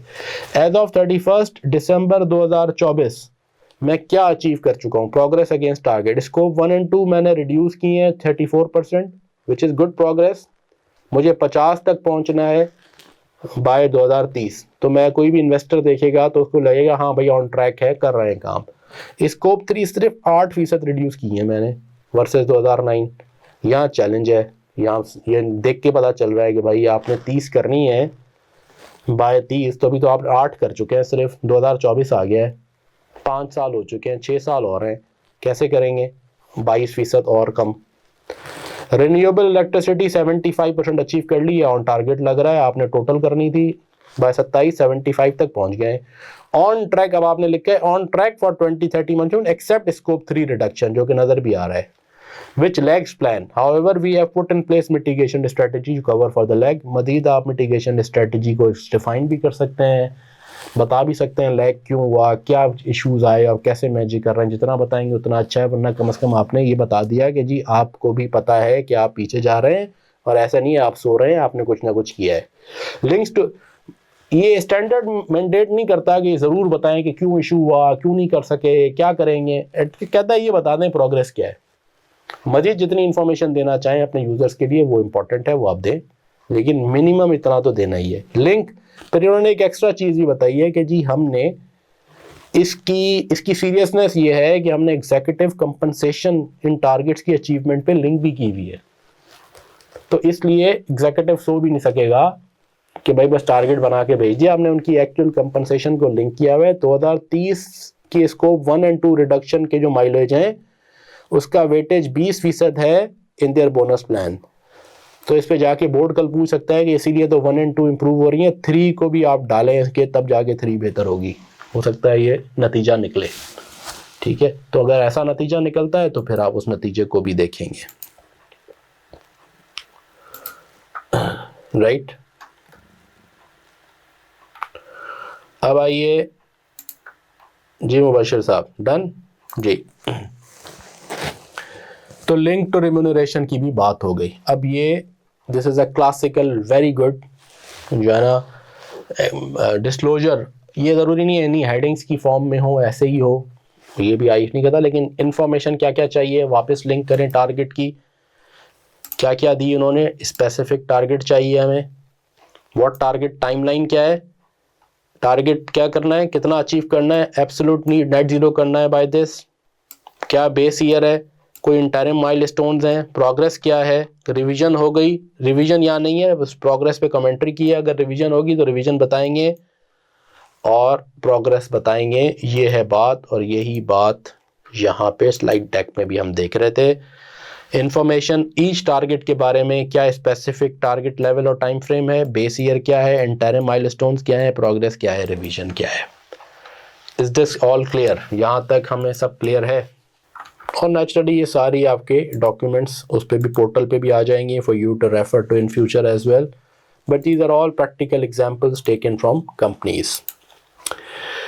अच्छा, अब आइए इसके बाद क्या है। तो ये हो गया मैट्रिक्स एंड टारगेट्स। अब हम थोड़ा सा जनरल रिक्वायरमेंट्स इसके बाद, तो ये चारों पिलर कंप्लीट हुए। चारों पिलर में गवर्नेंस, कंटेंट का दूसरा और main pillar heart of content strategy, third risk management छोटा सा, जिसमें हम बताते हैं कैसे रिस्क मैनेजमेंट कर रहे हैं, कैसे इंटीग्रेशन है ईआरएम से वगैरह वगैरह। ठीक है, और जो दूसरा इंपॉर्टेंट है स्ट्रेटजी के बाद, जो दूसरा इंपॉर्टेंट पिलर है वो स्ट्रेटजी से बहुत ज़्यादा कनेक्टेड है, वो मैट्रिक्स एंड टारगेट्स हैं। अब हम इनका एक कंसोलिडेटेड अगली क्लास में की एग्जांपल्स देखेंगे। इसके बाद S1, यानी S1 पहले क्या कहा था उसने, स्कोप क्या है, scope and objectives, conceptual foundation, right, what are the conceptual foundation, यानी what are the qualities of the information that you report। scope क्या है, scope is about, recall करें कि जी हमने देनी है decision useful information to primary users of financial statement। ये एक स्टार्ट में ना वो एक डिफाइन करता है स्कोप, ये स्टैंडर्ड कि IFRS सस्टेनेबिलिटी डिस्क्लोजर्स अब जो भी होंगे वो जनरल इंफॉर्मेशन नहीं बताएंगे, वो उनका ऑब्जेक्टिव है कि जो प्राइमरी यूजर्स हैं, और प्राइमरी यूजर्स को हम डिफाइन करते हैं इन्वेस्टर्स, लेंडर्स एंड क्रेडिटर्स, बाकी भी और यूजर्स हैं but primary users of financial reports या फाइनेंशियल स्टेटमेंट्स ये हैं। इनको हमने डिसीजन यूजफुल, जो कि कंपनी को रिसोर्सेज प्रोवाइड करते हैं और उसके डिसीजंस लेते हैं कि इक्विटी डालें ना डालें, इन्वेस्ट करें डाइवेस्ट करें, पैसा दें, लोन दें ना दें, उनको हम डिसीजन यूजफुल इंफॉर्मेशन देना चाह रहे हैं सस्टेनेबिलिटी की। और डिसीजन यूजफुल इंफॉर्मेशन वो इंफॉर्मेशन है उसको डिफाइन करता है जो एंटिटी के प्रॉस्पेक्ट्स को इम्पैक्ट करेगी, और उस प्रॉस्पेक्ट्स को भी डिफाइन करता है कि जो कि इम्पैक्ट करे entities cash flows, cost of capital, access to capital. ठीक है, यानी हो सकता है उस इंफॉर्मेशन की बेस पे मैं आपकी को 10% नहीं 12% पे लोन दे दूँ, या 10 की जगह 8 या 7% पे लोन दे दूँ, या मैं आपको फाइनेंस ही लोन ही ना दूँ। ठीक है, या एज एन इक्विटी इन्वेस्टर मैं कहूँ कि डाइवेस्ट करूँ, मैं शेयर्स परचेज ना करूँ या शेयर परचेज करूँ, बड़ी अच्छी कंपनी है, तो वो एंटिटी के कैश फ्लोस, हर वो इंफॉर्मेशन जो एंटिटी के कैश फ्लोस, उसके एक्सेस टू कैपिटल या कॉस्ट ऑफ कैपिटल के डिसीजन को इम्पैक्ट करे, वो है रेलेवेंट मटेरियल, वो सारे sustainability risk and opportunities. General sustainability की बातें नहीं, वो sustainability related risk and opportunities that have an impact on entities prospects, और प्रॉस्पेक्ट्स का मतलब हमने बता दिया। फिर उसमें वो आगे जाके कॉन्सेप्चुअल फाउंडेशन में कहता है जब ये इन्फॉर्मेशन आप प्रेजेंट करेंगे, ये स्कोप की बात हो गई, फिर कॉन्सेप्चुअल फाउंडेशन में वो बताता है कि जब आप इन्फॉर्मेशन प्रेजेंट करें that information has to be material relevant. Relevant वो तब होगी जब मटीरियल हो, material is entity specific concept, और ये आपकी जजमेंट है, वट एवर कैन इन्फ्लुएंस, जिसका रिपोर्ट करना या ना करना या ऑब्सकर करना, इंफॉर्मेशन छुपाना डिसीजन को इम्पैक्ट कर सकता है, वो रेलेवेंट है, वो मटेरियल है। आप वो रेलेवेंट इंफॉर्मेशन देंगे और फेथफुल रिप्रेजेंटेशन करेंगे, फेयर प्रेजेंटेशन के प्रिंसिपल्स हैं ये। और उसके लिए फेथफुल का मतलब इंफॉर्मेशन न्यूट्रल हो, इंफॉर्मेशन कंप्लीट हो, इंफॉर्मेशन एक्यूरेट हो। कंप्लीट भी हो, आधी पौनी ना हो, एक तरफ बायस ना हो, और एक्यूरेट हो, गलत भी ना हो। मुकम्मल हो, एक्यूरेट हो और न्यूट्रल हो, जिसमें दोनों एलिमेंट्स यानी कोई प्रॉस कौन सब बताएं, अजम्पशन लिमिटेशन भी बताएं, ठीक है, जैसे हमने टारगेट्स में देखा। और कंपेरेबल हो, वेरीफाइबल हो, ये मजीद एट्रीब्यूट्स हैं जो कि इंफॉर्मेशन को अच्छा बनाती हैं, वो बताता है। फिर ये बताने के बाद बताता है कि अब इंफॉर्मेशन देनी क्या है, कंटेंट के पिलर्स क्या है, कंटेंट में गवर्नेंस बताने हैं, कौन ओवरसाइट कर रहा है, स्ट्रेटजी में कौन से रिस्क हैं, उन रिस्क के क्या इम्पैक्ट्स हैं बिजनेस वैल्यू चेन पे, और आपकी स्ट्रेटजी डिसीजन मेकिंग को कैसे इम्पैक्ट कर रहे हैं, और आप फाइनेंशियल साइड ऑफ दैट, और उनकी फाइनेंशियल साइड क्या है ये स्ट्रेटजी में। और अब हमने पढ़ा मैट्रिक्स एंड टारगेट्स। ये करते हुए हर का एक पैमाना बताएंगे मेजरमेंट का, और अपना टारगेट बताएंगे क्या है आपका। ये हो गए कंटेंट।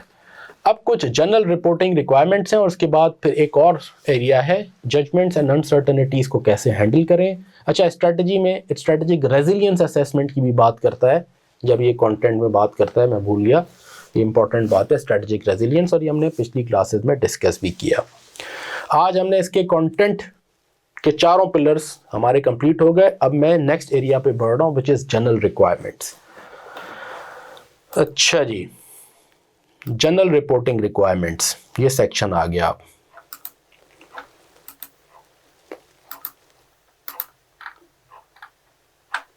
कनेक्टेड एग्जाम्पल्स हम आपको इंशाल्लाह अगली क्लास में हम फिर प्रैक्टिस ही करेंगे। तो अगली क्लास इज़ वेरी इंपॉर्टेंट, जिसमें हम सारी चारों पिलर्स कैसे कनेक्ट करके, और उसमें कनेक्टेड इंफॉर्मेशन का भी एक कॉन्सेप्चुअल फाउंडेशन में एक इंपॉर्टेंट पॉइंट है कनेक्टिविटी ऑफ इंफॉर्मेशन। और कनेक्टिविटी कहता है बिटवीन रिस्क एंड अपॉर्चुनिटीज, ठीक है, with in the 4 pillars of content, strategy, governance, targets, risk management and connectivity with the financial information disclosed in financial statements, ठीक है। तो connectivity का प्रिंसिपल भी कॉन्सेप्चुअल फाउंडेशन में आता है, और यहाँ जो अनवार साहब का क्वेश्चन है वो इसके बारे में कह रहा है कि कैसे 4 कंटेंट साथ रिपोर्ट, कंटेंट सारे के सारे कैसे साथ रिपोर्ट होते हैं और कनेक्ट कैसे कर रही होती हैं ऑर्गेनाइजेशन। इसकी एग्जाम्पल दें, इसकी एग्जाम्पल्स हम अगली क्लास में पढ़ेंगे और प्रैक्टिस क्वेश्चन भी करेंगे। इज दैट ओके अनवार साहब? आज हमारे पास 20, क्योंकि इसमें हम 1-2 घंटे स्पेंड करेंगे, आज हम 1.25 घंटा वैसे ही हो गया है हमारा, और हम जनरल रिपोर्टिंग रिक्वायरमेंट्स छोटा एरिया है उसे कवर करते हैं। अगर आपकी इजाज़त है, आप इस पे ओके हैं, तो फिर आगे बढ़ूंगा मैं। Okay, done. तो अनवार साहब ने ओके कर दिया, और किसी का कोई सवाल है तो पूछ लें। Sir go ahead, thank you. अच्छा जी, अब आ गए कुछ जनरल रिपोर्टिंग की भी बातें कर रहा है, वो हमें पता हो। एक बात तो वही है जो अभी हमने पढ़ी, उसको रिपीट करता है specifically, use of other guidance कैसे होगी। जैसे अभी हमने मैट्रिक्स के लिए पढ़ा, वही बात है यहाँ लिखी भी। वो कहता है सबसे पहले तो सस्टेनेबिलिटी के अपने डिस्क्लोज स्टैंडर्ड्स यूज करेंगे आप, उनके एडिशन में अगर आप यूज करना चाहें, जैसे कि मैट्रिक्स में कह रहा था, तो आप मस्ट कंसीडर करें SASB स्टैंडर्ड्स। जो चीज़ मेरे स्टैंडर्ड में नहीं है वो इंडस्ट्री स्पेसिफिक SASB स्टैंडर्ड में आपको मिल जानी चाहिए, उसको मस्ट कहता है वो। इसीलिए ये मस्त हैं और सिलेबस का मस्त हिस्सा भी है SASB के 12 इंडस्ट्री स्पेसिफिक स्टैंडर्ड्स। उससे फ़ायदा वो कहता है ये है कि इंडस्ट्री स्पेसिफिक आइडेंटिफिकेशन होगी ना। SASB की ब्यूटी क्या है कि उन्होंने जनरल स्टैंडर्ड्स नहीं दिए, उन्होंने एक एक इंडस्ट्री पकड़ी, उसने कहा इस इंडस्ट्री को ये डिस्क्लोज करना चाहिए, ये मैट्रिक्स एंड उसके अपने टारगेट्स बताएं। फला इंडस्ट्री है, उसको ये एरियाज, उसके रिस्क के एरियाज हैं, उसके हिसाब से ये मैट्रिक्स उसको डिस्क्लोज करने चाहिए। फला इंडस्ट्री है, आपके ये पर्टिकुलर रिस्क हैं जो कम से कम आपको डिस्क्लोज करने चाहिए सस्टेनेबिलिटी में। बड़ा स्ट्रक्चर्ड वे में उन्होंने ना इंडस्ट्री बाय इंडस्ट्री उसने डिफाइन कर दिया है। तो इसलिए वो बड़े स्पेसिफिक, इंडस्ट्री स्पेसिफिक इसलिए उन्हें कह रहे हैं हम स्टैंडर्ड्स हैं, और बड़े शानदार स्टैंडर्ड्स हैं। वो कहता है उनको देखें, इंडस्ट्री स्पेसिफिक रिस्क आइडेंटिफिकेशन होगी, इसलिए मैंडेटरी कंसीडरेशन है। यू में अल्टीमेटली कंक्लूड कि उनके जो डिस्क्लोजर टॉपिक्स हैं वो मुझसे बहुत ज़्यादा नहीं मिलते, तो मैं कुछ मिलते हैं कुछ नहीं मिलते।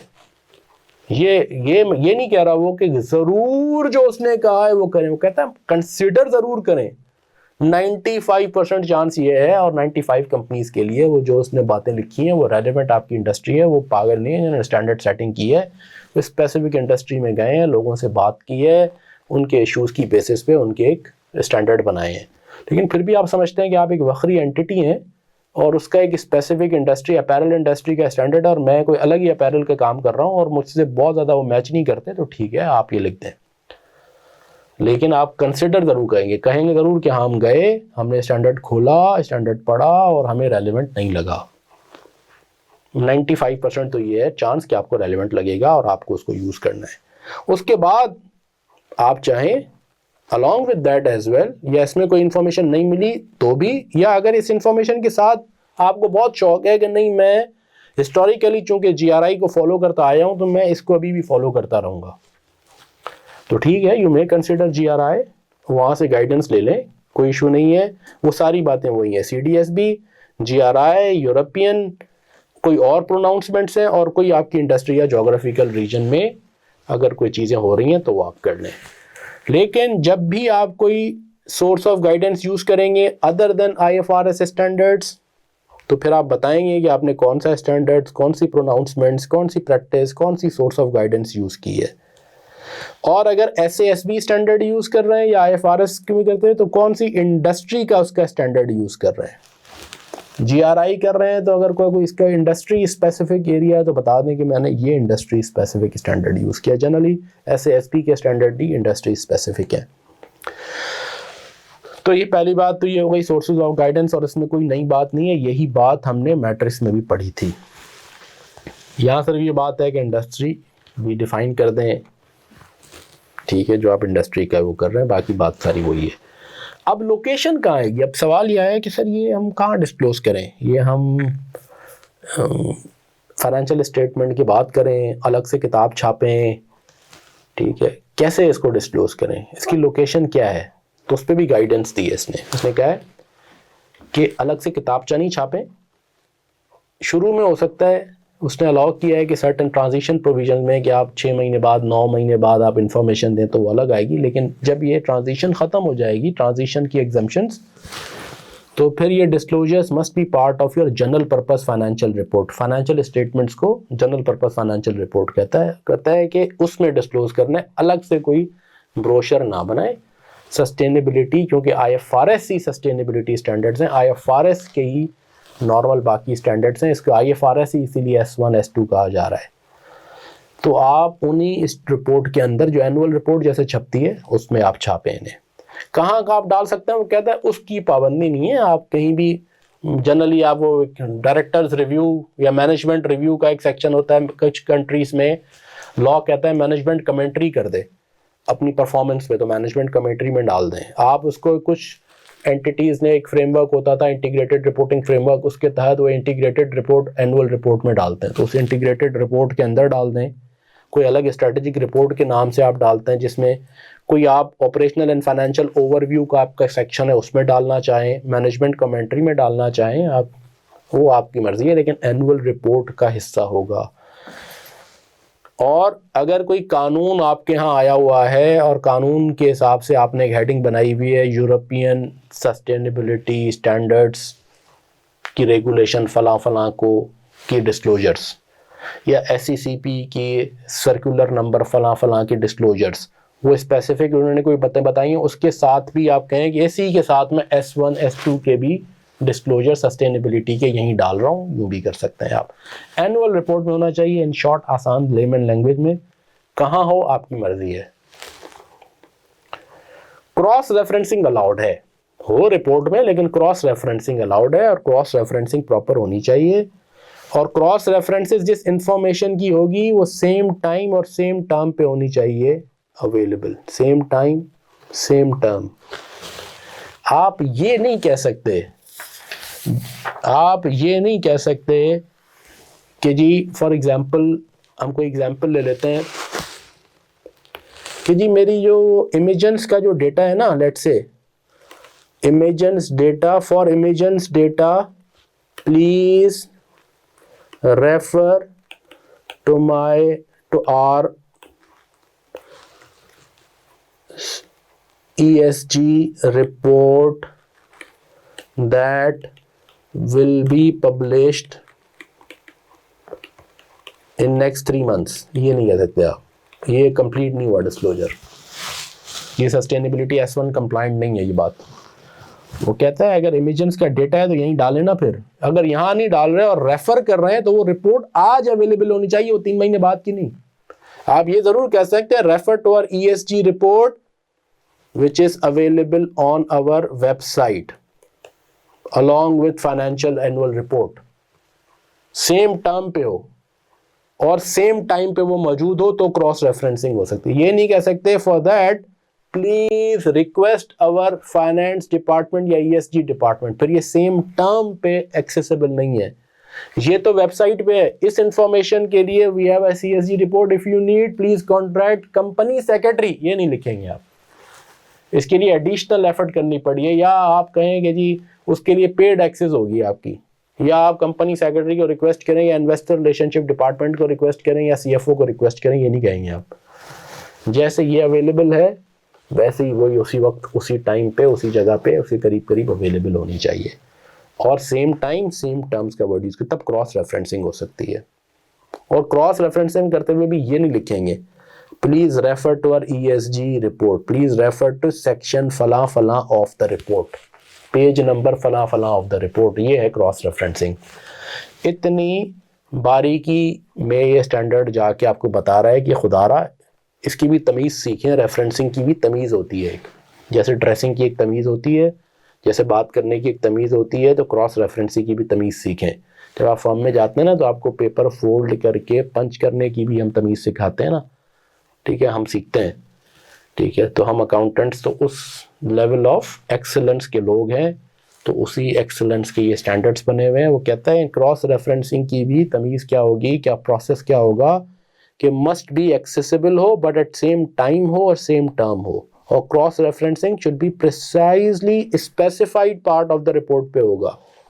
जैसे ये है, जैसे एक एग्जांपल दी मैंने अभी आपको यहाँ कि we recognized a 10 million provision for water remediation. This provision is included in this note फला पेज फला of the company financial statements में जाके देखें।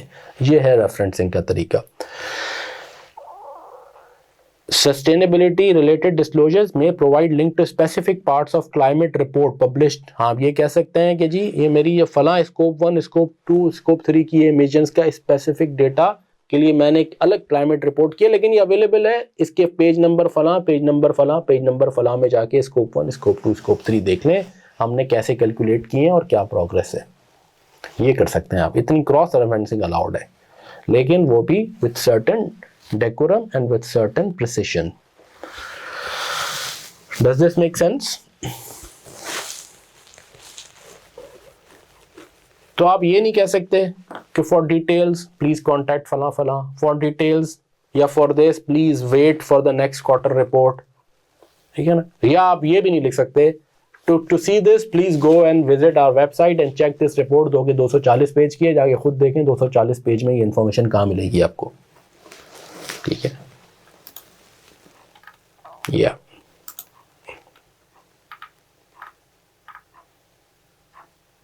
ये लॉ में इंक्लूडेड इन डायरेक्टर्स रिपोर्ट में भी आप डाल सकते हैं, अगर लॉ कहता है आपको, अगर लॉ जहां कहता है तो आप वहां डालें। लेकिन इसने क्या बताया, इसने कहा कि देखें ये चूंकि IFRS ही S1 S2 है, तो फाइनेंशियल स्टेटमेंट्स जिस रिपोर्ट में पब्लिश हो रही हैं उसी रिपोर्ट के अंदर, जिसे हम जनरली अपनी आम जबान में एनुअल रिपोर्ट कहते हैं, आप पब्लिश करेंगे। इसीलिए आगे जाके अभी एक और जनरल रिक्वायरमेंट्स में बात है, ये कहता है हमारी तरफ से मैंडेटरी क्या है कि एनुअली ये इंफॉर्मेशन हो। आ जाए इसकी भी आता है टाइमिंग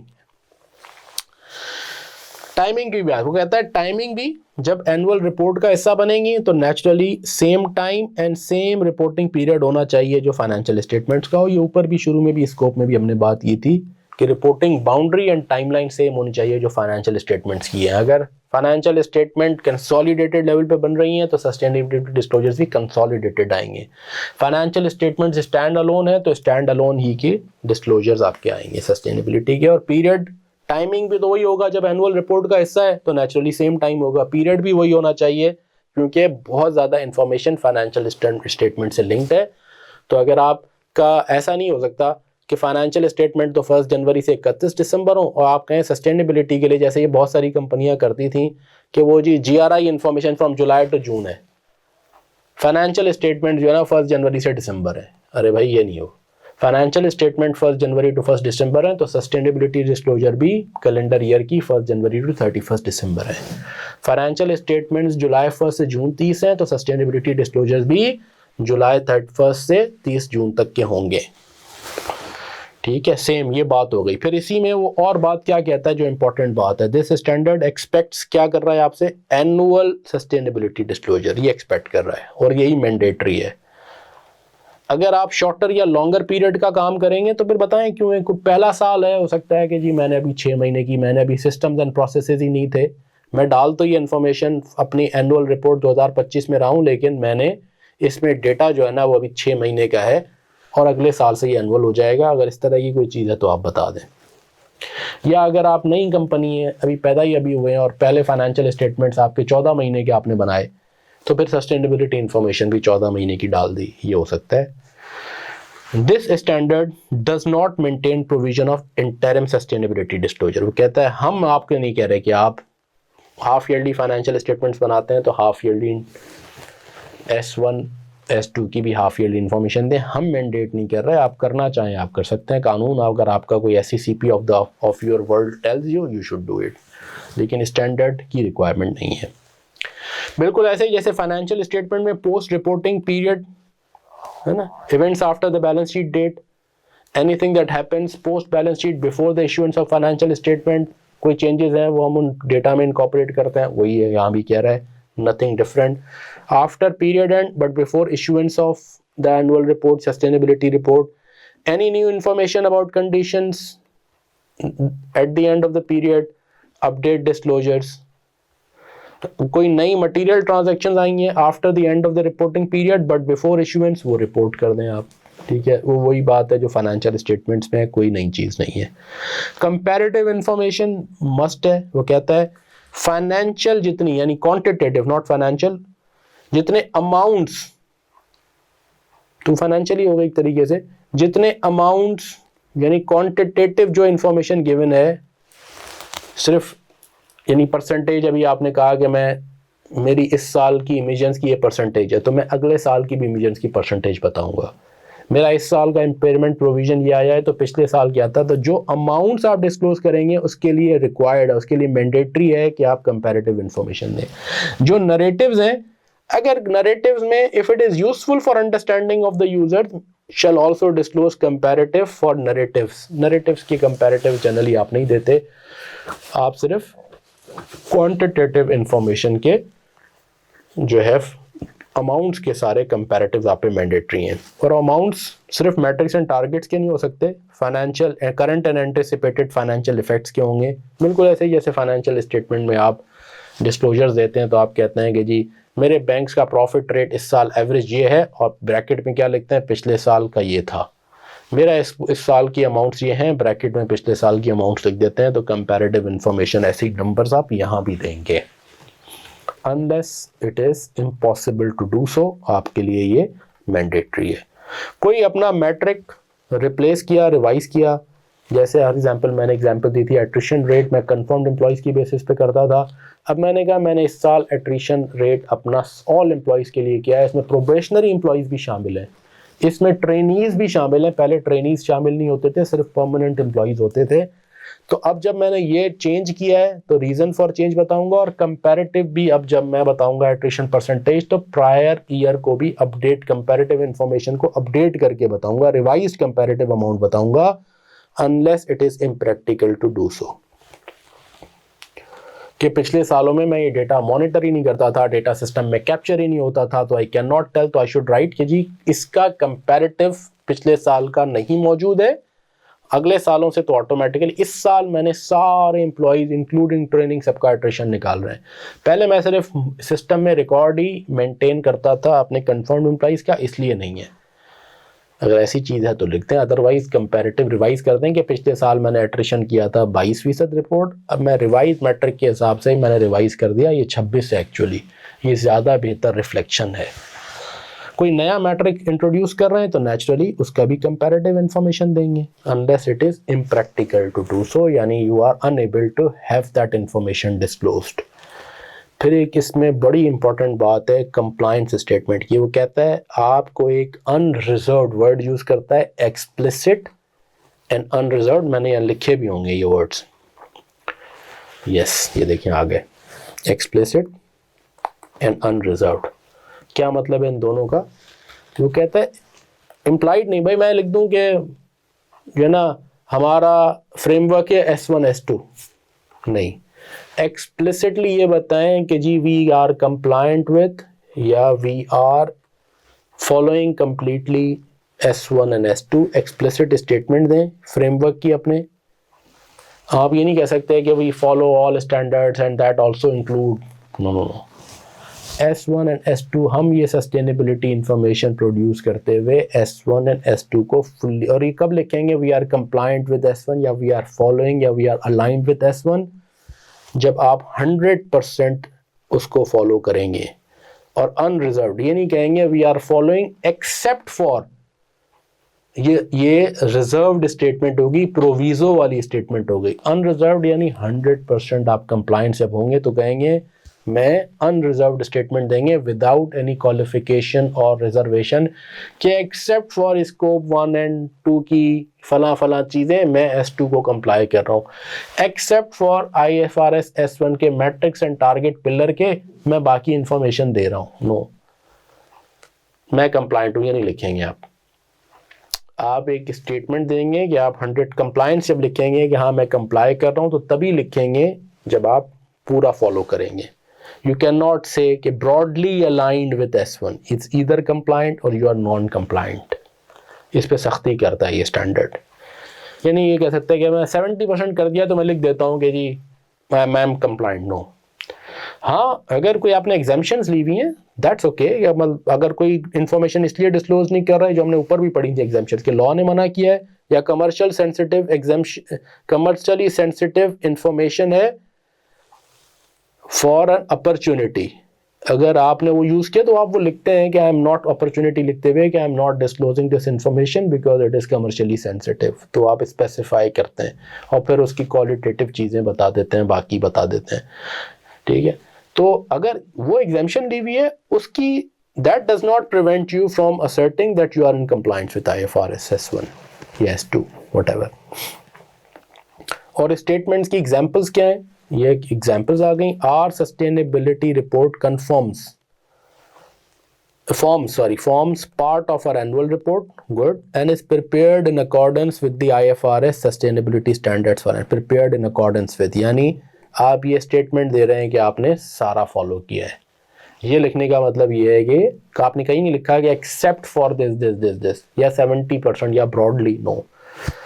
दूसरी एक एंटिटी ने इसको ऐसे लिखा है, the information disclose within this report corresponds to फलाना year, while preparing this report the group aim to provide sustainability disclosure that align with the requirements of this. हमने अलाइन किया हुआ है अपनी रिक्वायरमेंट से सारा, without reservation, without exception. Does this make sense? तो general reporting में compliance की बात हो गई, स्टेटमेंट आपने देनी है, कंपैरेटिव इंफॉर्मेशन डिस्क्लोज करनी है, timing should be same as financial statements की बात कर दी, 12 महीने की एनुअल मैंडेटरी है, इंटरिम मैंडेटरी नहीं है, इस स्टैंडर्ड के हिसाब से मैंडेटरी नहीं है IFRS के।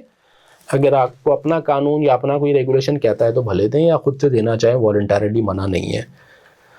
दूसरे कौन सी गाइडेंस यूज़ करेंगे, ये लोकेशन कहाँ होगी, टाइमिंग क्या होगी, कंपैरेटिव इंफॉर्मेशन, कंप्लायंस स्टेटमेंट, ये है। और जो जनरल रिक्वायरमेंट्स के नाम से सेक्शन है स्टैंडर्ड के अंदर, और उसको हमने डिस्कस कर लिया। यहाँ तक सबको क्लियर है? मैं एक बार एक शक्ल भी आपको कभी दिखा दूंगा स्टैंडर्ड की, स्टैंडर्ड शक्ल क्या है, पता नहीं यहाँ है या नहीं है शायद, लेकिन मैं नेक्स्ट क्लास में आपको स्टैंडर्ड की भी शक्ल दिखा दूंगा ताकि आपको वो भी नज़र आए, हम उसको भी एक बार देख लेंगे।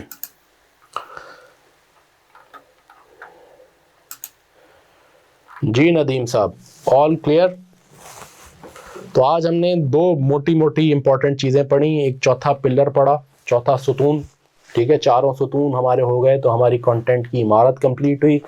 फिर उसकी तज़ीन व आराइश, उसकी लोकेशन, टाइमिंग, ये बातें पढ़ी जो जनरल रिक्वायरमेंट्स के नाम से हैं कि कौन से सोर्स ऑफ गाइडेंस आप यूज़ कर सकते हैं, इंफॉर्मेशन का लोकेशन क्या है, कब होगी लोकेशन, हमारी एनुअल रिपोर्ट होगी, एनुअल रिपोर्ट के अंदर कहाँ हो सकता है, उसकी पॉसिबिलिटीज़ आ गई, क्रॉस रेफरेंसिंग कैसे होगी, कंपैरेटिव इंफॉर्मेशन कैसे देंगे, टाइमिंग कब होगी, ठीक है, और फिर आखिर में स्टेटमेंट ऑफ कंप्लायंस। आज हमने ये बातें पढ़ी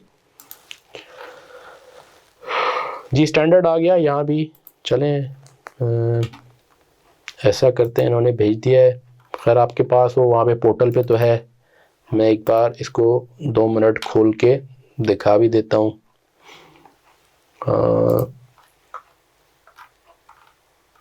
यहाँ तक क्लियर है तो फिर मैं एक बार स्टैंडर्ड भी आपको दिखाऊं कि हम स्टैंडर्ड में कहाँ कहाँ कितनी बातें पढ़ चुके हैं। सब मुझे ओके लिखेंगे तो फिर स्टैंडर्ड खुलेगा।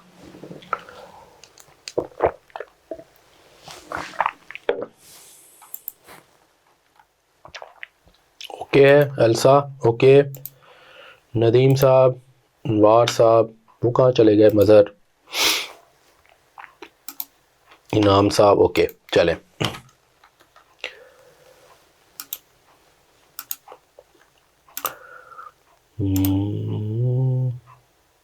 ये आ गया IFRS S1।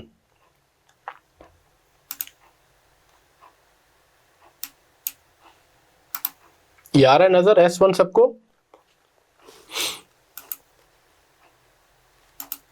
Visible, S1 is visible? Yes yes, okay. अब देखें ये 2023 में आए थे, they were applicable for all financial statement starting from 1 January 2024, लेकिन ट्रांजिशन प्रोविजन से फिर हर कंट्री ने अपने अपने हिसाब से अडॉप्ट किया है। हमारे पास 31 दिसंबर 2024 का SECP का सर्कुलर है जो हमने अपनी ओरिएंटेशन क्लास में और पहले लेक्चर में स्कोप के वक्त देखा भी था। अब देखें इसके कंटेंट्स में आ जाएं हम। स्कोप, पहले ऑब्जेक्टिव और scope. Objective, users of financial statement को डिसीजन यूजफुल इंफॉर्मेशन देना। स्कोप आ गया कंसेप्चुअल फाउंडेशन में, फेयर प्रेजेंटेशन में, materiality, reporting entity, connected information, core content जिसे पिलर्स कह रहा हूं मैं, ठीक है ना, जिसे 4 पिलर्स जनरल जबान में सस्टेनेबिलिटी वर्ल्ड में इन्हें कंटेंट पिलर्स कहते हैं। पहला pillar governance, second strategy, third risk management, आज चौथा पूरा किया हमने, ठीक है। फिर आज हमने जनरल रिक्वायरमेंट्स भी पढ़ी इसकी, sources of guidance, location of disclosures, timing, comparative information, statement of compliance, ठीक है। तो वो स्लाइड डेक इसी को बेसिकली आसान ज़बान में हेडिंग के साथ without losing the essence of those wordings and वो सारी बातें हमने कोशिश की है। उसको कुछ एग्जांपल्स डाली हैं, बुलेट्स डालें पढ़ने पढ़ाने की आसानी के लिए। Paragraphing text is difficult. एक एरिया जैसे मैंने आपसे कहा था जजमेंट एंड अनसर्टनिटीज़ और उसमें एरर्स, ये रह गया, फिर यहाँ पे आके ख़त्म स्टैंडर्ड आपका, बस ये एरिया रह गया, ये हम नेक्स्ट क्लास में करेंगे।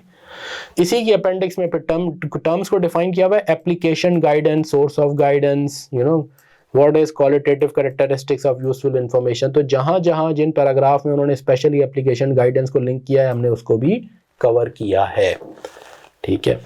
आज जैसे हमने कहीं कहीं मैंने पैरा भी मेंशन किए हैं, ठीक है। आज आप देखें हमने जैसे स्कोप हमने पहले पढ़ा था, कॉन्सेप्चुअल फाउंडेशंस वही इंफॉर्मेशन के क्या कैरेक्टरिस्टिक्स हो, materiality, reporting entity, connected info, core content आ गया। ये कोर कंटेंट जिसे पिलर्स कह रहे हैं, गवर्नेंस आ गया, स्ट्रेटजी, ठीक है, स्ट्रेटजी मेजर पिलर है जिसमें फाइनेंशियल पोजीशन कैसे इम्पैक्ट हो रही है, फाइनेंसिंग इफेक्ट्स वगैरह, resilience, strategic resilience, risk management छोटा सा पिलर था, मैट्रिक्स एंड टारगेट्स आ गए, ये हमने आज कवर किया। पैरा 45, 46, 53 तक ये है। फिर इसमें जनरल रिक्वायरमेंट्स की बात आ गई। General requirement source of guidance के इन पैराग्राफ को वो वहाँ भी लिंक करता है, मैट्रिक्स में भी कहाँ करता है, जैसे ये आपको ये दिखाऊँ, ये पैराग्राफ 57, 58 को इसने लिंक कर दिया टू आइडेंटिफाई एप्लीकेबल मैट्रिक्स, ठीक है।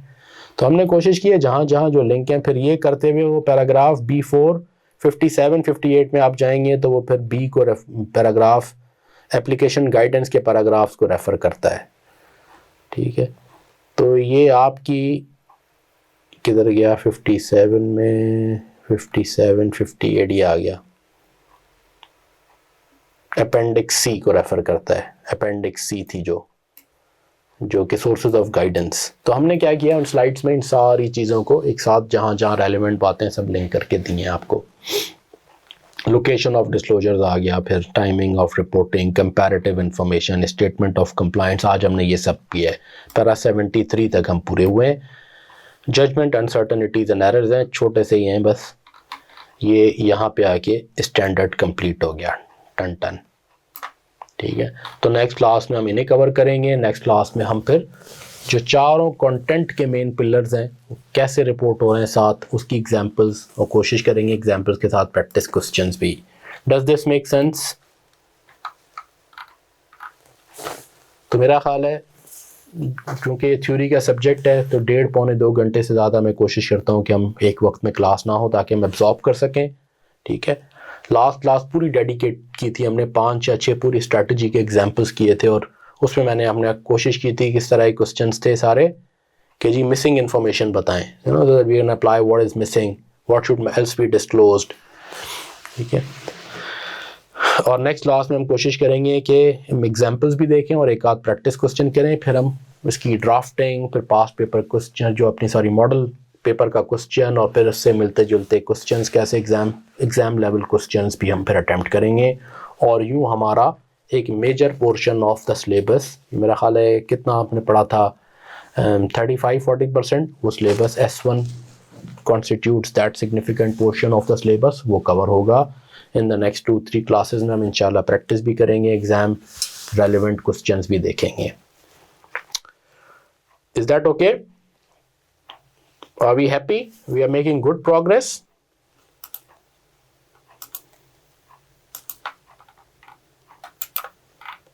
Yes. और आपको ये करना है कि जितना मटेरियल है ना वो आपने दोबारा पढ़ते रहना है। स्लाइड डेक आखिर में मैं इंडिविजुअली स्लाइड डेक डाल रहा हूँ, आखिर में मैं एक S1 का कंसोलिडेटेड एक स्लाइड डेक आपको डाल दूंगा, लेकिन ये टॉपिक वाइज इसलिए डाल रहा हूँ ताकि आप टॉपिक वाइज पढ़ते रहें। ठीक है, और आपने जितनी एग्जाम्पल्स हैं, प्रैक्टिस क्वेश्चन हमने लास्ट किए थे वो सारे पढ़ेंगे आप। किसी का कोई दोस्त है, अहबाब है, लेक्चर मिस हुआ है, उसे आप इनकरेज करेंगे कि ये लेक्चर्स की रिकॉर्डिंग भी फ़ौरन अपलोड हो जाती है, देखें, और साथ में जितने हमने हैंडआउट्स आपको दे रहे हैं वो सब आप पढ़ के आते जाएं। So with this, thank you so much, we conclude today's class. जी ये एग्जाम्पल्स आज ही, पिछली बार 2-3 दिन लग गए थे, ये सारी चीज़ें आज ही हम वो एग्जाम्पल्स अपलोड हो गई हैं स्ट्रैटेजी की, और ये आज वाली भी जितनी चीज़ें एग्जाम्पल्स ये सब अपलोड कर देंगे इंशाल्लाह। आज ही मैं उनको दे दूंगा ये सारे, और कल ही वो अपलोड कर देंगे इंशाल्लाह। ठीक है, सो टेक केयर, अपना ख्याल रखें। वी विल मीट इंशाल्लाह ऑन थर्सडे। हमारी CFAP 3 की 2 क्लासेस पर वीक हो रही हैं, Thursday and Sunday, right? Thursday 6:30 इंशाल्लाह, और संडे 3:15 करते हैं हम। Thank you so much, we'll see you, will इंशाल्लाह मीट Thursday 6:30 PM इंशाल्लाह। अल्लाह हाफिज़।